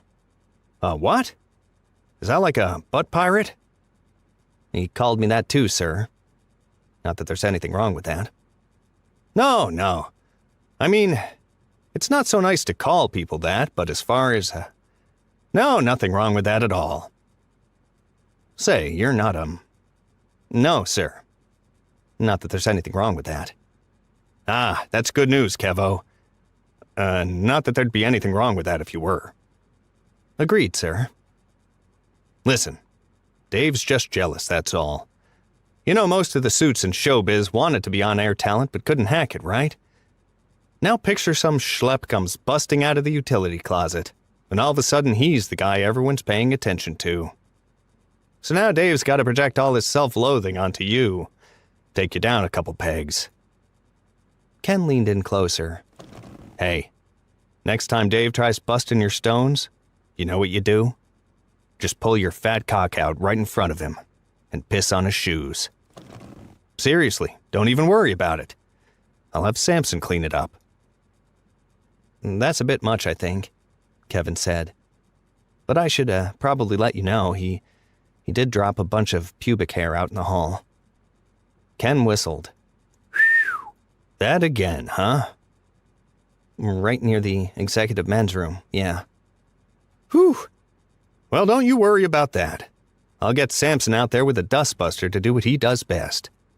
You just worry about doing what you do best. Reading the thingy and looking pretty. Oh, hey. He tapped the side of his nose. How about a little bumperoo for the road? Little tootarooski? No thanks, Kevin said. Dave asked me the same thing before he sprinkled pubes on the floor. You're kidding. The prick told me he was all out. Out of coke, I mean, not pubes. Ah, well. Kevo? He stood and they shook hands. Remember what I said. You piss wherever you want. And I don't know how the fuck you knew it was gonna snow last night, but whatever you're doing, just keep it up. All right? Yes, sir. Back out in the hallway, Kevin checked his watch. Plenty of time until the afternoon weather spots. The temperature outside was still 31 degrees, but the skies were clearing and the sun was bright. The high today would reach 45 degrees by 2 p.m. and plummet to a low of 19 overnight. A typical and uneventful forecast for the area this time of year. But it wouldn't be that way everywhere. He didn't know what exactly or where, but there was atypical weather on the way. Something notable and weather-related, somewhere in the continental United States. And that's all he knew. That's weird, Kevin said. It was like his weather enchantment was trying to reach out and get a wider grip. Whatever it was doing, it wasn't quite there yet. But something was happening. He could tell by the tingle in his mustache. Betsy and he were becoming more connected. But like her state of development, the network wasn't fully formed yet. He knew what she needed to become complete. What she needed to become Betsy. As recently as a few days ago, all this would have been unthinkable. But like anything else, it was what it was. Kevin pulled out his agenda, where he'd formerly kept track of air filter replacements, mop head replacements, and rotating cleanliness routines. He now jotted down the leisurely trivialities of a meteorologist. Dry cleaners, new ties, milk, bread, human blood, Pop-Tarts. He had a few hours to take care of business. Outside, the sun was bright and the streets were clear. The city had done a good job cleaning up, and good old Sol overhead was lending a hand. 33 degrees. 49 in Turkmenistan, incidentally. Kevin wasn't sure how or why he knew that, but he did. Kevin went to a nearby clothing shop and picked out 2 sensibly priced suits and 2 ties. One tie was a cacophonous red, yellow, and green, made to look like it had been splashed with fast food condiments. The other was made to look like a ferret hanging upside down from his neck. This would be his thing, he decided. The whimsical tie guy. Even to himself, it didn't make much sense, but the decision came from somewhere deep within him. From the same place that knew the weather in Abu Dhabi. The same place directed his attention to a very specific cashier. A cashier who also appeared fairly interested in him.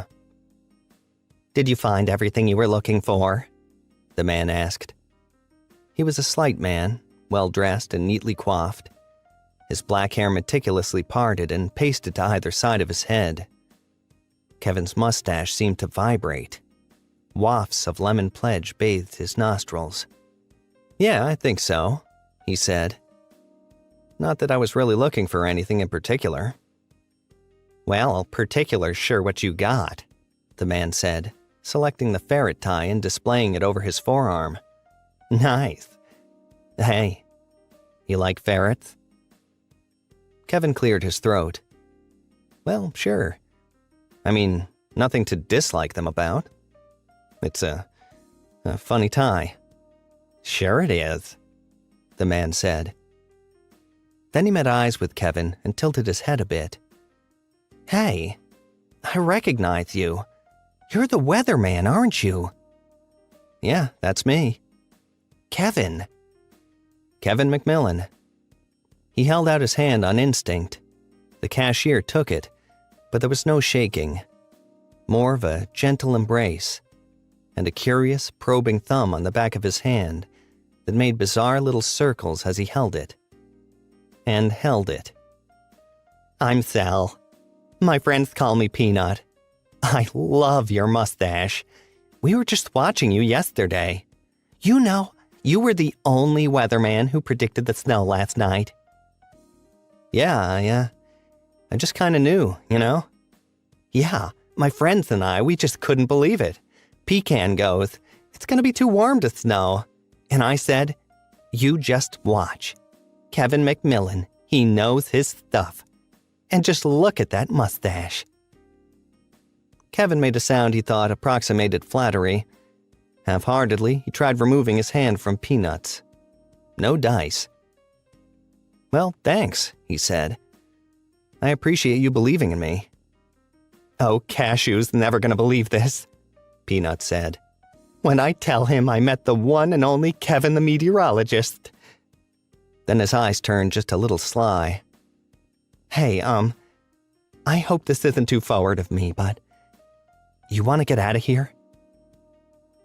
I'm sorry, did I say something?"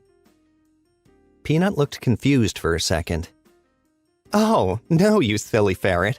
I meant both of us." He nodded his head toward the door. It took Kevin a second, but he thought he had the gist now.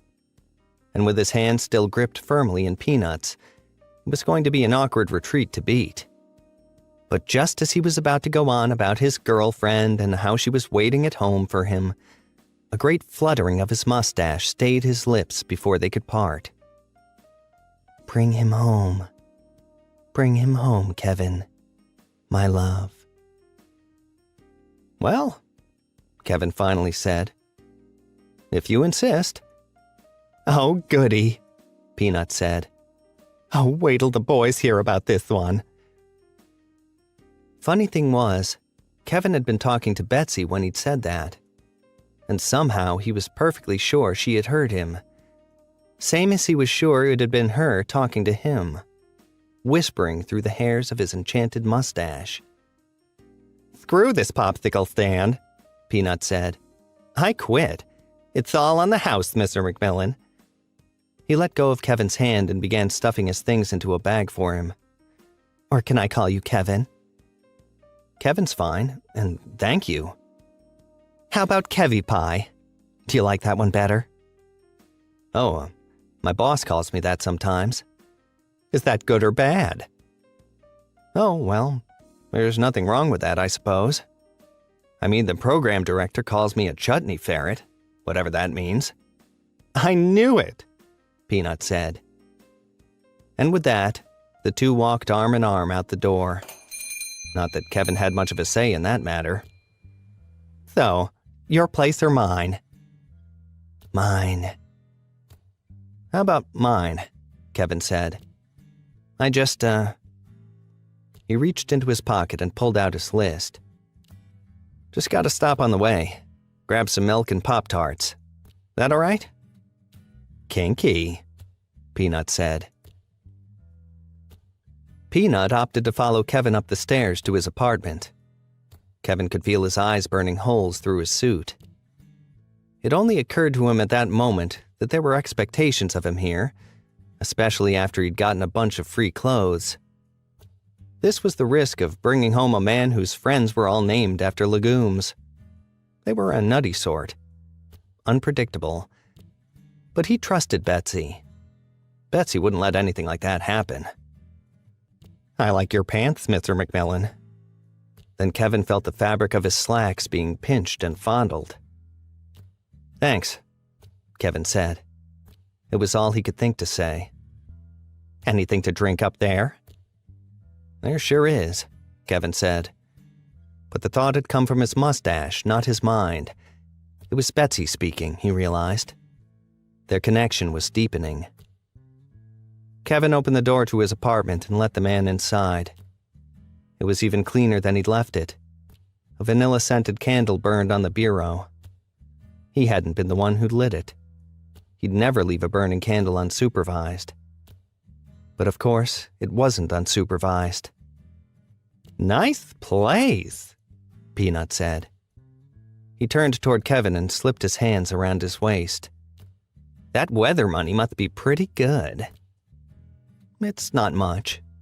I like to keep a clean house, that's all. Much nicer than my place, Peanut said. My place is just full of nuts. All the while he'd seemed to be advancing on him, waiting for his moment to strike. What do I do? He thought. A silent prayer to his bathroom-bound benefactor, unsure if she'd even hear him. But she did. Bring him in here, she answered. Want to see the bathroom? Kevin said. It's real nice. Peanut raised an eyebrow at that, but quickly seemed to warm to it. Sure, he said. I like a man who knows what he wants. The hands let go from around Kevin's waist, and he reached for the bathroom door. He turned on the lights, and Peanut followed him in. Again, spotless. Imbued with a feminine touch. A bowl of potpourri sat atop the toilet bowl. The end of the toilet paper had been folded to a decorative point. One thing was missing, though. The Chinese fortune he kept stuck to the wall mirror. The one that said, "What's the sense of it all?" Maybe he didn't need that anymore, he thought. Maybe there was some sense in all this. Hey, you ever have your feet photographed? Maybe after we get done I can... Peanut's words were cut off mid-sentence as the shower curtain slid open. There, standing in the bathtub like something out of a zombie flick, was the incomplete woman he now knew as Betsy. The skin began at her extremities, but quit halfway up her arms and legs, and midway down her forehead. Her eyes bulged unlidded. Her mouth grinned in a lipless rictus. Her breasts were yellowish globules, wormed with pulsating veins. Her bowels gleamed with peristalsis, seemed barely held in place by some visceral film. Everyone froze for a moment. No sound but a faint squeak from the nonplussed haberdasher. Then suddenly, and with perfectly enunciated words that defied her lipless mouth, she said, "Hi there." And then she was on him, like a lion on an injured gazelle. She dug her fingers between his ribs and began yanking them out, cracking and snapping, with the ease of pulling apart kindling. His clothes fell to shreds. He fell back into the sink and spilled onto the floor, and she was back on top of him, laying him open like some hurried autopsy. While Kevin watched dumbfounded, Betsy's asshole unspooled like an anchor chain and unraveled on the floor. It poked around like the nose of a weird dog, landed in a growing pool of blood, and sucked it up like a shop vac. A fragment of rib flew out of Peanut's chest and bounced off Kevin's shirt, leaving a little red stain. "Don't worry, my love," Betsy said. "I'll destain that for you." And then she dove back in, burying her head all but completely in the man's torso. "I'm just gonna leave it to you, all right?" "All right, dear," she said. Kevin stepped gingerly over Betsy's telescopic asshole, holding the door handle for balance. He stepped over the threshold and shut the door behind him, stood with his back against it for a moment, letting his heart slow down. The sounds from behind the door were almost industrial in their ferocity, like an overpowered Cuisinart tearing through a pile of peanuts. "Oh gosh," Kevin said. "Oh man." He stepped away and undid his tie, pulling it out of his collar and inspected it for blood. Then he hung it on the back of a chair and started unbuttoning his soiled shirt. The stain there looked like he'd dropped a barbecued rib on it, which was pretty close to what had actually happened. He folded it over his arm and leaned close to the bathroom door. He asked, "Betsy? Sorry to bother you. Should I?" "Just leave it by the door, dear. I'll be a little while. You go get some rest." "Okay," Kevin said. He folded the shirt so the blood wouldn't touch anything and set it down by the door. Then he walked back to the bed, took his shoes off and lay down. A long breath came out of him that almost felt like it had been stuck in there. Then he turned on the TV and set the volume just loud enough so it drowned out the gore fest going on behind the bathroom door. The temperature outside was 41 degrees, the day's high. Wind southwest at 5 miles per hour. 30% humidity. Partially cloudy skies. Texas was experiencing unseasonably warm temperatures. Today's high in Dallas was near 80 degrees. Wind off the Great Lakes was producing a real field temperature of near zero in Michigan. Increased rainfall in the Northeast was causing an increase in mold spores, causing some people to experience unseasonable allergy symptoms. None of this was on television. A Colombo Marathon was on television. The weather stuff? Kevin just knew it. Then he realized he'd forgotten the Pop-Tarts. Journal entry, December 13th, 1999. Well, it's been one heck of a year so far. A kind of whirlwind, rags to riches kind of year. The kind of year you'd want to tell everyone about. Of course, I can't do that. That's why I'm telling you, because I can't tell anyone else. I'd lose my job, and that's only the beginning of it. Best case scenario, I'd get tossed in the loony bin. That's only if they believed I was trying to tell the truth. If they didn't believe me at all, I'd end up on death row somewhere, responsible for 2 murders. Worst of all, I'd lose Betsy. I never imagined I'd settle into this kind of life so well. Then again, she is perfect for me. Neat and tidy as can be. I mean, it was a messy start, sure, but you'd never know it by the way things are now. Spotless all the time. She cleans even more thoroughly than I did.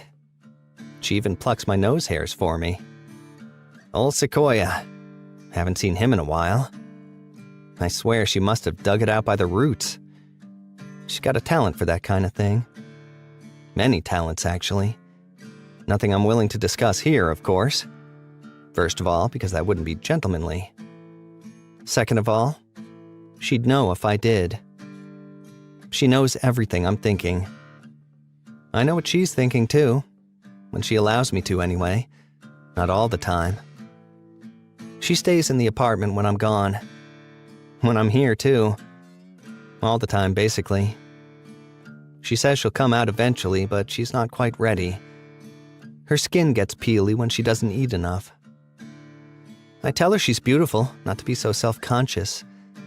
She even looked beautiful to me when her guts were still exposed. And even if that were to happen again, just don't wear a crop top, that's all. Vanity. She'd said it herself, to allow a woman her vanity. So I do. I get it. I guess part of me is still a lowly janitor. Even if I still have a hard time believing I'm a renowned meteorologist. God knows I didn't earn this. Without this mustache, I'm nothing. This fake, glued-on mustache. It's been glued on there a couple weeks now. Not sure how healthy that is. Betsy says it's fine. She says it's a part of me now. That my skin won't rot away underneath it or anything.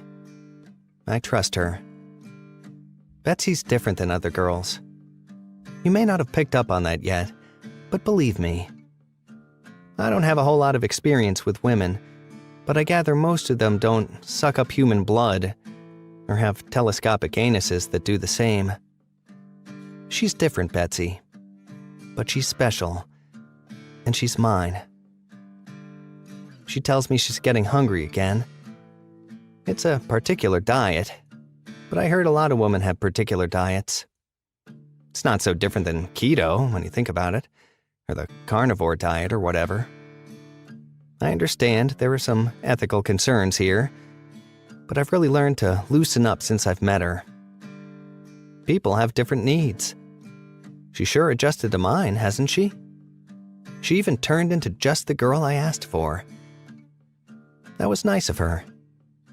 She said she could even start over and turn into another one if I wanted. We'd just have to start from scratch, that's all. But I don't want to see her as a pile of guts again. I like her the way she is. I've learned a lot over the past couple of weeks. I kind of feel like those Buddhists who come up with the fortunes in Chinese cookies. I'll tell you what, though. If one of those guys asked me, what's the sense of it all? Today, my answer would be a lot different than it would have been a couple weeks ago, when that fortune was still stuck in my bathroom mirror. A couple weeks ago, I thought it was a question without a real answer. Now, well, now I'm starting to think there is an answer. I'm still not sure what it is, but I get the feeling I'm going to find out pretty soon. Kevin McMillan. Days from the WGMS Christmas party, Kevin sauntered into the office in his new, handmade Italian suit. The only garment not hand-stitched was his fast food-themed novelty tie. He'd found it in the same store he'd met Peanut, now manned by a decidedly less interested fellow who didn't recognize him at all. Kevin got the idea that even if he had, he wouldn't be interested in coming home with him. His mind quiet and uninterrupted by Betsy, he figured she probably felt the same way. Betsy, he thought. She's getting really hungry. She'd been acting a bit odd over the last week, probably due to lack of blood, or maybe just boredom from hanging out in the apartment all day. She'd been decorating the bathroom. It wasn't unusual for women to decorate, but the style was nothing like you'd ever seen on TV or in a magazine. She'd painted a huge pentagram on the floor tiles, just in front of the toilet bowl. There were weird symbols here and there, which she would have preferred to be more symmetrical. He had to stand right in the middle of the thing to pee. It messed with his sense of aesthetics a bit, but she seemed so enthralled with the thing, he didn't make a fuss about it. Relationships are all about compromise, he knew. Kevin! Squealed Petunia from her little desk just inside the mailroom.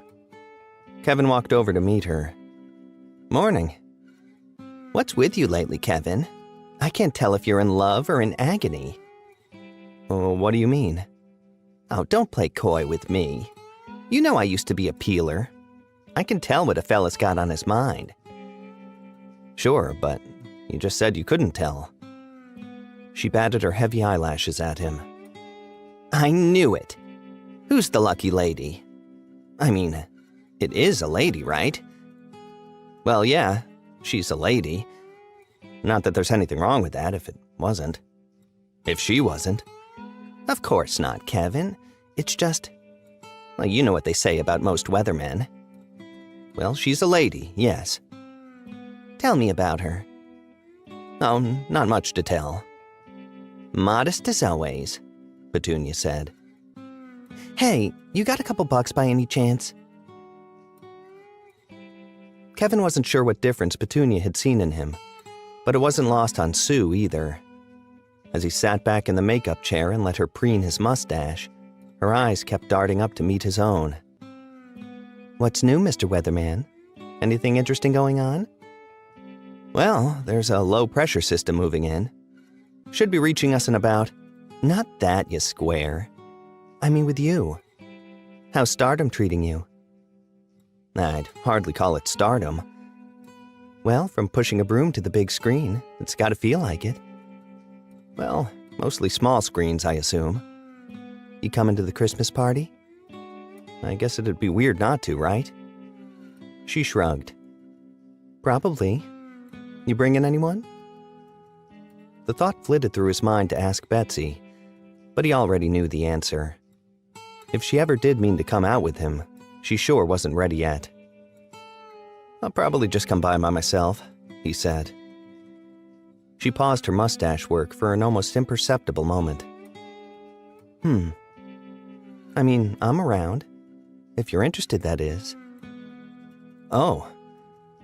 There was an uncomfortable silence for a little bit as she finished up her work. You know, Dave said some things about you the other day. Dave? Dave Smith? Yep. What'd he say? She let a click issue from the corner of her mouth. He was suggesting some things. About what you may or may not like? I didn't take any of it seriously. He was probably drunk anyway. He called me a chutney ferret, didn't he? Oh my God, he did. What does that even mean? I'm not gay if that's what it means. Not that there's anything wrong with that. She shot straight up all of a sudden, her hands on her hips. So what is it? You don't think I'm pretty? Wait, no. I mean, yes. I mean, no, that's not it at all. I stand here combing and brushing and putting lotion all over your mustache every day. I mean, don't you feel some connection taking place here? Do you not feel anything for me? No, I do. I mean, yes, sure, it's just... I mean... She threw her mustache brush and lemon pledge on the floor and stormed out. Kevin just sat there for a minute. Then he picked up a mirror to inspect himself. Nothing up his nostrils. Looked all right to him. I wouldn't have minded, Kevin. It was Betsy. You heard all that? You can take her to the party. I'm not the jealous type. God is a jealous God, but not me. I'm different. I mean, you could have told me that a couple minutes ago before she went bananas and stormed out of here. I'm sorry, Kevin. I'm not used to earthly females and their irrational behavior. I'll make it up to you.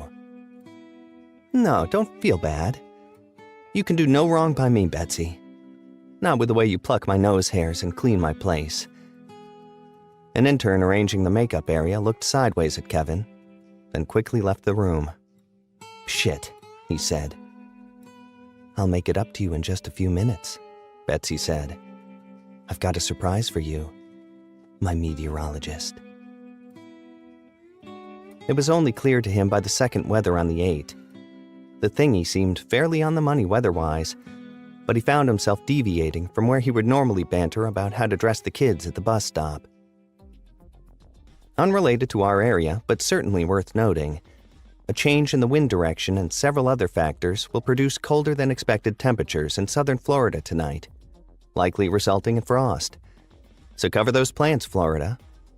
Also, residents of Guam can expect a magnitude 6.0 earthquake. Also, go Broncos! Have a great day if you're on your way out, and we'll see you back here for more weather updates on the 8s. Not one bit of it had come from the thingy. It had flowed through him like music through a speaker. Once the LEDs turned red, the crew stood staring at him like his pants had fallen down on air. What was that about, an earthquake? Asked the cameraman. And what about the Broncos? Asked the boom operator. You got some inside info, McMillan? I don't know. Not really. The cameraman shook his head. Well, fuck, The boom guy said. I'm calling my bookie. Here's my forecast. Tomorrow you'll either get a kiss from me or this pole up your ass.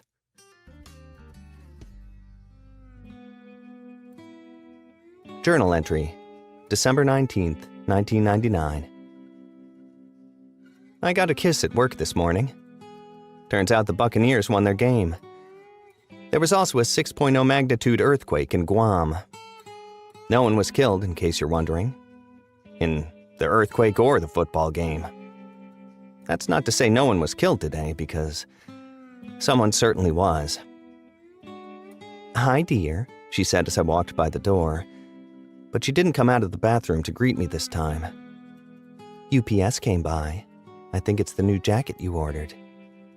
I saw the box sitting on the bureau, but when I went to pick it up, I saw the blood. Could be ink, I thought, but I could hear Betsy in there, noshing on one end, slurping from the other. I just stood there a moment, trying to convince myself it was none of my concern. She could be noshing and slurping on anything in there, I told myself. Could be a tuna sub from Blimpie's, and a large fountain drink for all I knew.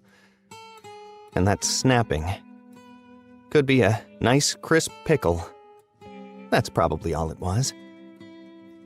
Of course, there was the UPS cap right there on the floor, I noticed, with what looked like a bloody hunk of scalp still in it.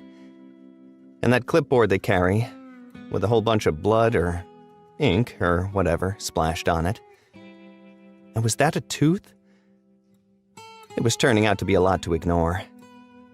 I mean, I've heard guys at work complaining that their wives stopped wrapping up their panty liners and stuff. This seemed even worse than that. I knocked on the door. "Betsy, everything all right in there?" "Yes, dear." I didn't want to see what was going on behind that door, but standing there imagining it was even worse. I steeled myself and turned the knob. As always, it was unlocked. Not as always. The entire room looked like a Cuisinart full of innards. There were guts slung over the curtain rod, guts in the bathtub, guts in the sink, shreds of brown polyester everywhere. The guy's body looked like it had gone through an industrial shredder. And there she was, her hair a whole new shade of red, munching contentedly on a liver. At least I think it was a liver.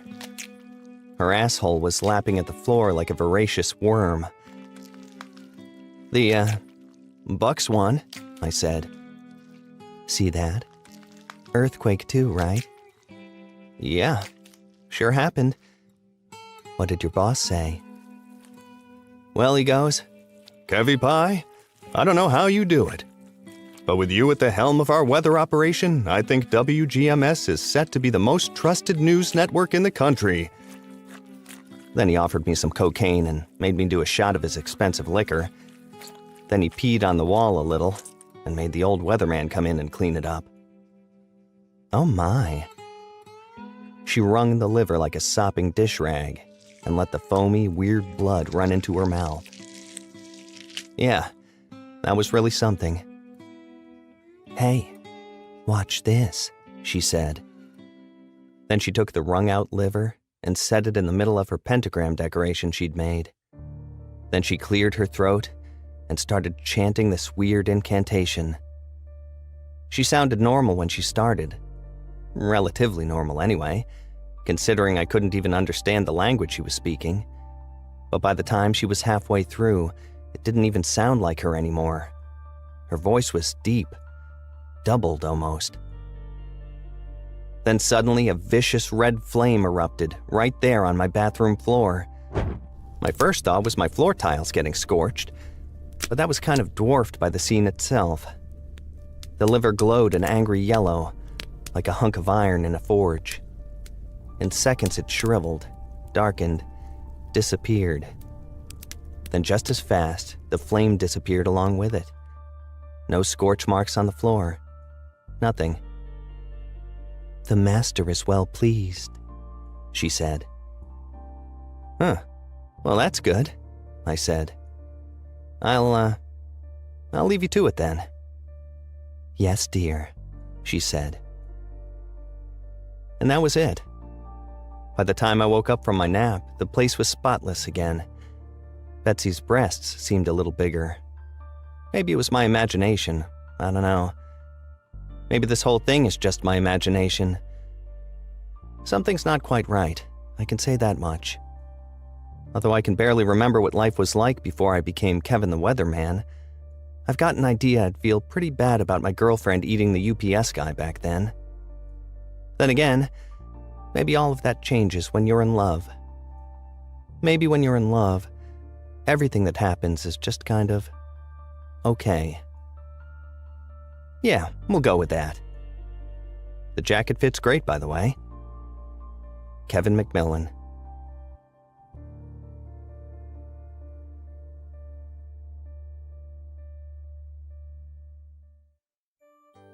The company Christmas party came in a hurry.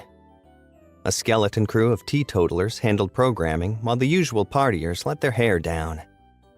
The normally drunk or coked-up sales staff were drunker and more coked up than Kevin had ever seen them. By 5 p.m., they ditched the Christmas music for expletive-laced hip-hop.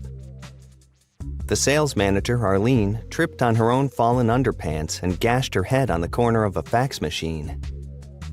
There were upside-down slices of pizza stuck on the wall in what looked like a game someone had invented. Inebriated female interns were whisked away into dark conference rooms, wherein their innocence was certainly removed. If they'd had it to begin with anyway, which was pretty unlikely. In the halls between the administrative and studio areas mingled the more mild-mannered, Christmas sweater-wearing crowd. Dave and Ken with their tumblers of expensive booze, rubbing their noses and sniffing between sips. News anchors and their close assistants and cameramen, some with their wives or husbands in tow, drinking and checking their watches. Definitely more Kevin speed. He showed his face where necessary, shook hands when necessary, wished everyone applicable a Merry Christmas. He hurried off when someone spilled a drink and returned promptly with a roll of paper towels from a nearby utility closet. This is where Dave Smith decided to chime in. "Oh, he knows just where all the cleaning shit is. The fucking janitor, right? Who'd know better than him?" "Well, he sure knows how to dress," some lady said. One of the anchor's wives or girlfriends. "That suit's probably still got the label on it," David said. Kevin cleared his throat. "I was the janitor. I happen to have a degree." He's got a real knack for this stuff, Ken said. Ain't that right, Kevy Pie? Dave snorted. "A knack for jerking off with a mop on his face. And another mop up his ass." "I don't do that," Kevin said. "Maybe it's just your twisted imagination. Anything else you like to pretend I do?" "Pretend? Buddy, what am I supposed to think when I come across a guy wringing out his balls in the mop bucket? I mean, didn't you get paid by the hour back then? How many hours did you waste doing shit like that? Setting up cameras in the men's room, cramming bars of soap up your ass. How many, McMillan? 'Cause I'm thinking Ken here ought to dock your pay." It was quiet for a moment, but when one of the anchors decided it was a joke, the drunkest of the group laughed. Now, Dave, Ken said. where's your Christmas spirit? Kevin, my boy, it's all water under the bridge. In fact, let's all jerk off, right now. The manager stuck his hand in his pocket and pantomimed doing just that. Laughs all around, none of them from Kevin. When normal conversation shortly resumed, Kevin saw his opportunity to duck away. He set his half-finished drink on a decorative table and headed back toward the sales area. Bass-heavy rap music shook the glass windows in their enclosures. As he neared the dark reception area, someone swung open the door from the opposite hall, the one he used to frequent as the building's janitor. But it wasn't Sampson. It was Dave Smith. There was something different in his face now. None of the arrogant sneer that was normally there. "Hey," Dave said. "Leaving so soon?" A pause. "What do you mean? Weren't you just trying to embarrass me in front of the entire staff?" "What? Oh, that, Kevin? I was just joking around, man." "Some jokes. First of all, they're lies, and they're not funny." Dave waved a hand, dismissing it. "They all know me, those guys. They know I'm just messing around. I do it to everyone, man." He sauntered around the reception desk and slung an arm over Kevin's shoulder. His breath smelled worse than his last encounter with the mop bucket. "Come on, man. I'll tell you what. Let's get out of here. Maybe go grab a beer or something, huh?" Kevin's immediate inclination was to swat away Dave's arm, tell him to forget it, to go enjoy Christmas with his drugged-up, mean-spirited friends, and maybe even jump in a lake while he was at it. But the hairs of his mustache began to tingle, and that private little voice that only he could hear whispered a sentiment into his mind. The voice belonged to Betsy. "Do it," she said.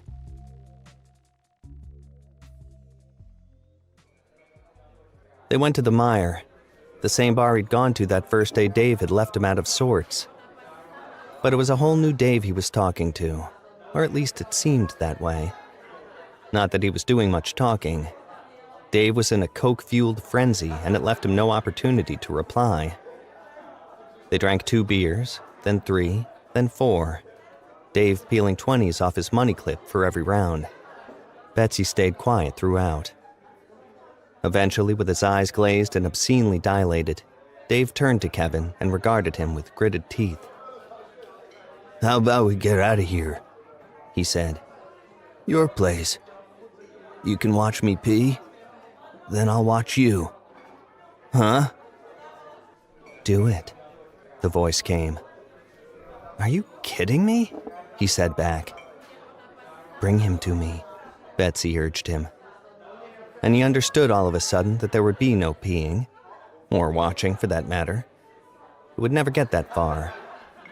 And another part of Kevin's mind, one that seemed so buried and far away by now, squealed out a diminutive plea on behalf of this man.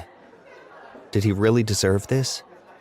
As bad as Dave was this really the reasonable thing to do?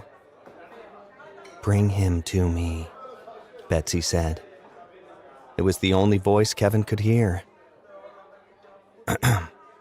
"All right," Kevin said. "I thought you'd never ask." As they ascended the stairs to Kevin's apartment, Dave yapping happily the whole time, Kevin couldn't help but feel something was different now. This wasn't the typical feeding Betsy relied on to maintain her form, but she was no less desperate for it. She seemed more desperate, actually. He could feel it, like each individual hair of his mustache was being pulled in the direction of his door. Something monumental was being built, and Kevin was the very keystone. He had the distinct feeling that he could walk through a fire right now, and neither he nor Dave would be affected by the flames. It was that important. So fucking Ken, he goes, "Dave, the guy's never had real Mexican in his life. Get him some Taco Bell." So I'm like, "Ken, I think the guy's actually Mexican." He goes, "What? I thought the guy was Jewish." I'm like, "Ken, the guy sells bananas. Like all sorts of bananas." Kevin only nodded from time to time to indicate he understood. He didn't understand a thing. Kevin slid his key in the doorknob and let Dave inside. Without a word, he turned on the light, took off his coat, and hung it over the back of a chair. "What now?" "Nice place," Dave said. "Modest. Bathroom over here?" "Yeah, right there." Dave pulled a little vial out of his pocket and held it up to the light to scrutinize its contents. "We got a razor in there? Couple bumperooskies? Little Tutorino for the Kev man?" He didn't wait for an answer, just twisted the doorknob and hit the light. Then he just stood there in the doorway for a moment. "Hey, Kevin? What's Molly Ringwald doing in your bathroom?" And that's when all hell broke loose. Betsy snatched him up so fast his shoes fell off. The door flung wide open. The massacre was plain for Kevin to see.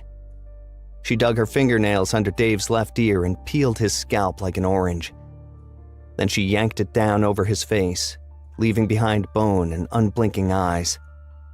She yanked off his lower jaw and crammed it down his throat. She pulled his right arm off and suckled at the spouting artery. She tore his suit off in shreds, like an excited kid on Christmas. She twisted his head off and squeezed great gouts of blood into her unhinged maw, all while her bizarre asshole tidied up the floor like a grisly dustbuster. But something was different all of a sudden. It occurred to Kevin in a flash of awareness that Molly Ringwald would never do this to a person. That nobody would ever do this to a person. Not even Dave. And on the heels of that, he realized he hadn't been thinking right lately. Not for weeks. Not since Betsy had charmed his mustache and crawled into his mind. But the connection was rending now. More than that, the spell was broken. This woman was not his soulmate. There was no soul in her at all. Is she even a woman? Betsy tossed the drained and ruined corpse on the pentagram in front of the toilet. She chanted her cryptic prayers, and the fires came up to devour it like an infernal sink disposal. Then she stood watching him, a new reservation in her eyes. They both could sense the spell breaking. "Just as well," she said. "The time has come." "What time?" "Behold, my dear, my coffers have been filled." Betsy's body began to quake. Her belly swelled. Her clothes tore and fell from her body. Her breasts ballooned, then receded completely, leaving behind dark, elongated nipples. 4 more of these nipples sprouted along her midsection, wriggling out of her like long black worms, each igniting in sequence like pilot lights. Her feet twisted and morphed into hooves, and her legs into something more cattle-like than human. Her groin put forth 6 immense penises, and from each of these hung 6 smaller penises. Her skin turned red, then purple, then faded to a dark gray, and hardening scales shone in the light of the fiery nipples. Her face was no iteration of Molly Ringwald anymore, but the perversion of some unearthly animal, part bovine, part porcine, and at the same time reptilian. Betsy now stood over 8 feet tall. The transformation took under a minute, and at its conclusion, the creature lifted a leg and let loose an enormous and unrestrained fart. Not ladylike at all. This was not a woman. Not by a long shot. "I have made flesh my true form," the demon said. "I am Barflafrax, the Dark Lord of inclement weather." All he could do for a moment was stare at him. Her. It. The woman he loved. At all of her flaming nipples and saprophytic penises. "I can't believe it," he said. "You lied to me." The gate has been unsealed. The dark forces of the underworld await their return. "What the hell are you talking about?" For thousands of years we have waited, and our time has come. Thanks to you, Kevin. And for this, I will spare you the coming calamity. "What calamity?" A great blizzard will descend upon Schenectady, burying its citizens in 40 feet of snow. Not the light, fluffy kind of snow, but the heavy kind of snow. The kind that hurts your back to shovel. And all this snow will fall at a rate of 5 feet per hour for a total of 8 hours. Escape will be impossible. All structures will collapse under the great weight. There will be 50,000 deaths within 200 square miles, meeting the number necessary to open the gate fully to the underworld. After which my brethren will reign on the earth until the end of days. The dark gods of inflammation and skin irritation, of respiratory infections and sinus pressure, of dandruff, of pimples, of restless legs and loose stools. A new age is upon those of the earth, one of sickness and pestilence, of unsurmountable human suffering. A deep laugh resonated through the tiled room and shook the demon's turgid appendages. Meanwhile, the past month played through Kevin's mind like a flip book. The glob in the toilet, the blood, the homeless woman, the UPS guy, Dave Smith. All those intimate moments with Betsy in her various states of development. But most of all, his unexplainable apathy through the whole thing. He'd been hypnotized. He'd been helpless. How did I not realize you were evil? It was so obvious. Do not despair. Barflafrax said. In return for your hospitality, I'll allow you to leave this place before the coming storm. You will not be one of the 50,000. There are 52,000 souls in Schenectady, plenty to complete the ritual. Go far enough, and you may escape the pestilence altogether. You'll have given me nothing, Kevin said. My job, gone. Everything I've worked for, gone. You'll have your life. Not the one that mattered. And what about all those innocent people? What about their lives? Their souls are in the hands of the other gods. But soon their lives will be in ours. Come midnight, the storm begins. No, Kevin said. I won't let you do it. Don't mistake my kindness for weakness, Kevin. I'll allow you to leave, but that's all I'll allow you. There are greater interests than yours at stake. Kevin felt the gravity radiate through his body, from the tingling hairs of his mustache to the tips of his fingers and toes. A great wave of urgency coming straight from the demon that said more than words ever could. The spell was broken, but the connection was still there, and it said to Kevin that there was no bargaining over this matter. No other acceptable outcome. Only the chance to save his own ass by leaving town before midnight. This was the only reason Betsy, Barflafrax, had lifted the spell, to allow him a way out. What's the sense of it all? He muttered. But for the first time now, he thought he understood what the old Chinese fortune meant. It wasn't cynicism about the pointlessness of life. It wasn't a question without an answer. It was a question designed to guide your decisions. Like, what's the sense of getting promoted when your whole industry's about to be made moot? What's the sense in getting attention when everyone who noticed you is about to die? What's the sense of banging Molly Ringwald when she's really a demon from the underworld? And most of all, what's the sense of knowing the weather when you don't know enough to go inside when it's raining? Or snowing? There is no sense in that. And there's even less sense in knowing the weather when you're too much of a goddamn chutney ferret to strap on a pair and tell the people who need to know about it. Maybe he wouldn't have his job, or even his life when this was all over with. But he did have one thing left. He had the trust of the people. He was the only man alive who knew the true weather forecast for Schenectady. And what would the Buddhists do in this situation?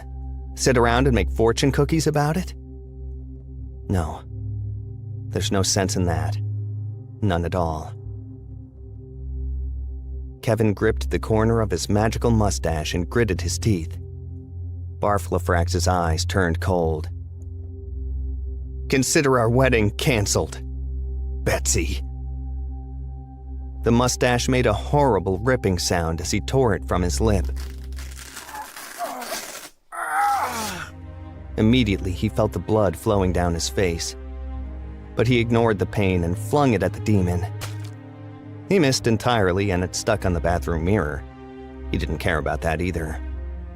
There was no time to care. The connection severed, his will now completely his own. He ran out the door as fast as his legs could take him. No! Kevin! My dear. My love. The voice halfway through it turned back to Betsy's. But he knew better now. And he swung around the curves of the stairwell as he went, taking the stairs 2 and 3 at a time. And by the time he burst out at the emergency exit and into the freezing cold, he could still hear the bellowing demon high overhead. No! Kevin! Don't do it! No! There was no makeup girl alive who could conceal the wound left behind from the severed mustache, let alone Sue. It was 8 p.m. when Kevin came bursting back through the doors of the studio to interrupt the normal news programming. The evening crew stood aside at the sight of Kevin's condition and obvious urgency. And before over 50,000 Schenectadians eating dinner with their families, Kevin spilled it. Starting around midnight, there'd be a freak snowstorm unlike any before in history, blanketing the city with 5 feet of heavy snow per hour, totaling 40 feet of accumulation. The city was lost. Everyone who remained behind would die. It would be the most catastrophic snowfall ever recorded, no less disastrous than a nuclear explosion. And he pleaded with everyone to pack only what was necessary and evacuate the area. They didn't need to go far, he explained, just far enough. Stay with a friend or a family member, he pleaded. As long as they're outside the city, it doesn't matter. Just go, and go now.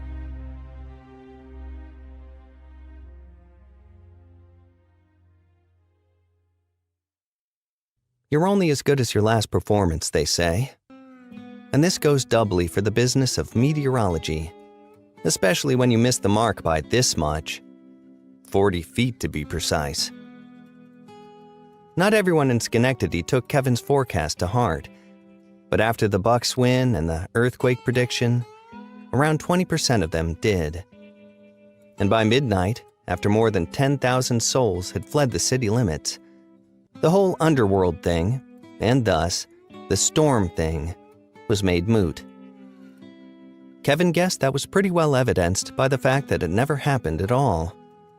Because why would it? What ancient ones, from the underworld or otherwise, would waste such enormous resources when the plan wasn't going to work in the first place? What's the sense of it all, right? It's a question you have to ask yourself from time to time, no matter what your goals are. That said, there wasn't any sense in Betsy sticking around, or Barflefrax, or whatever his/her name was. When Kevin had finally built up the nerve to return home and open the bathroom door, it was like the demon had never been there. The pentagram was gone. The floor was clean and dry. There was a smell, though, and when Kevin flushed the toilet for the first time, he realized what it was. He lifted the lid off the top of the tank. Barflafrax had left him an upper decker. Classy. Real classy. Missing the mark by 40 feet of snow, it turned out, was a death knell for a weather career. With Samson back in front of the camera and Kevin back in the mop closet, it was like the whole past month had been erased from history.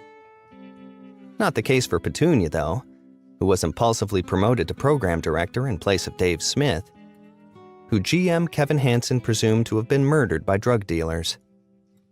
Petunia did beg Kevin one last time for money, but this was only to equip her wardrobe with a few administrative-looking outfits. Kevin gave her what would have been this week's dry cleaning money. He wouldn't need it. Go ahead, Kevin.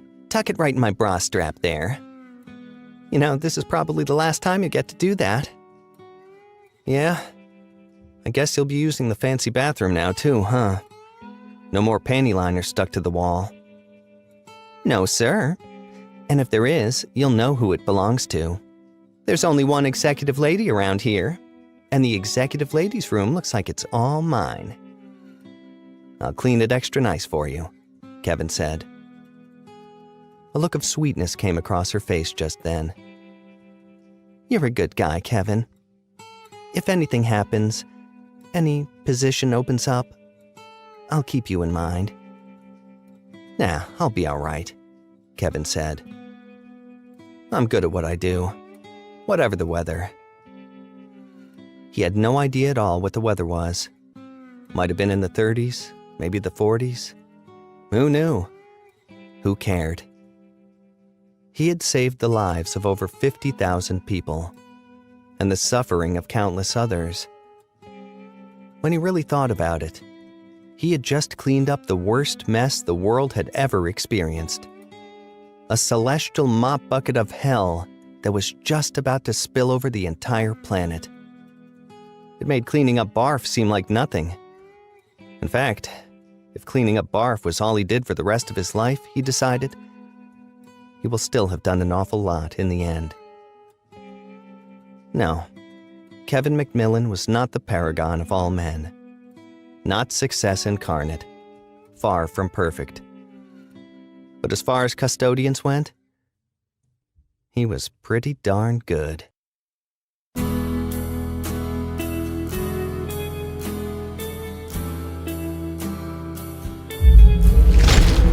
Chilling tales for dark nights.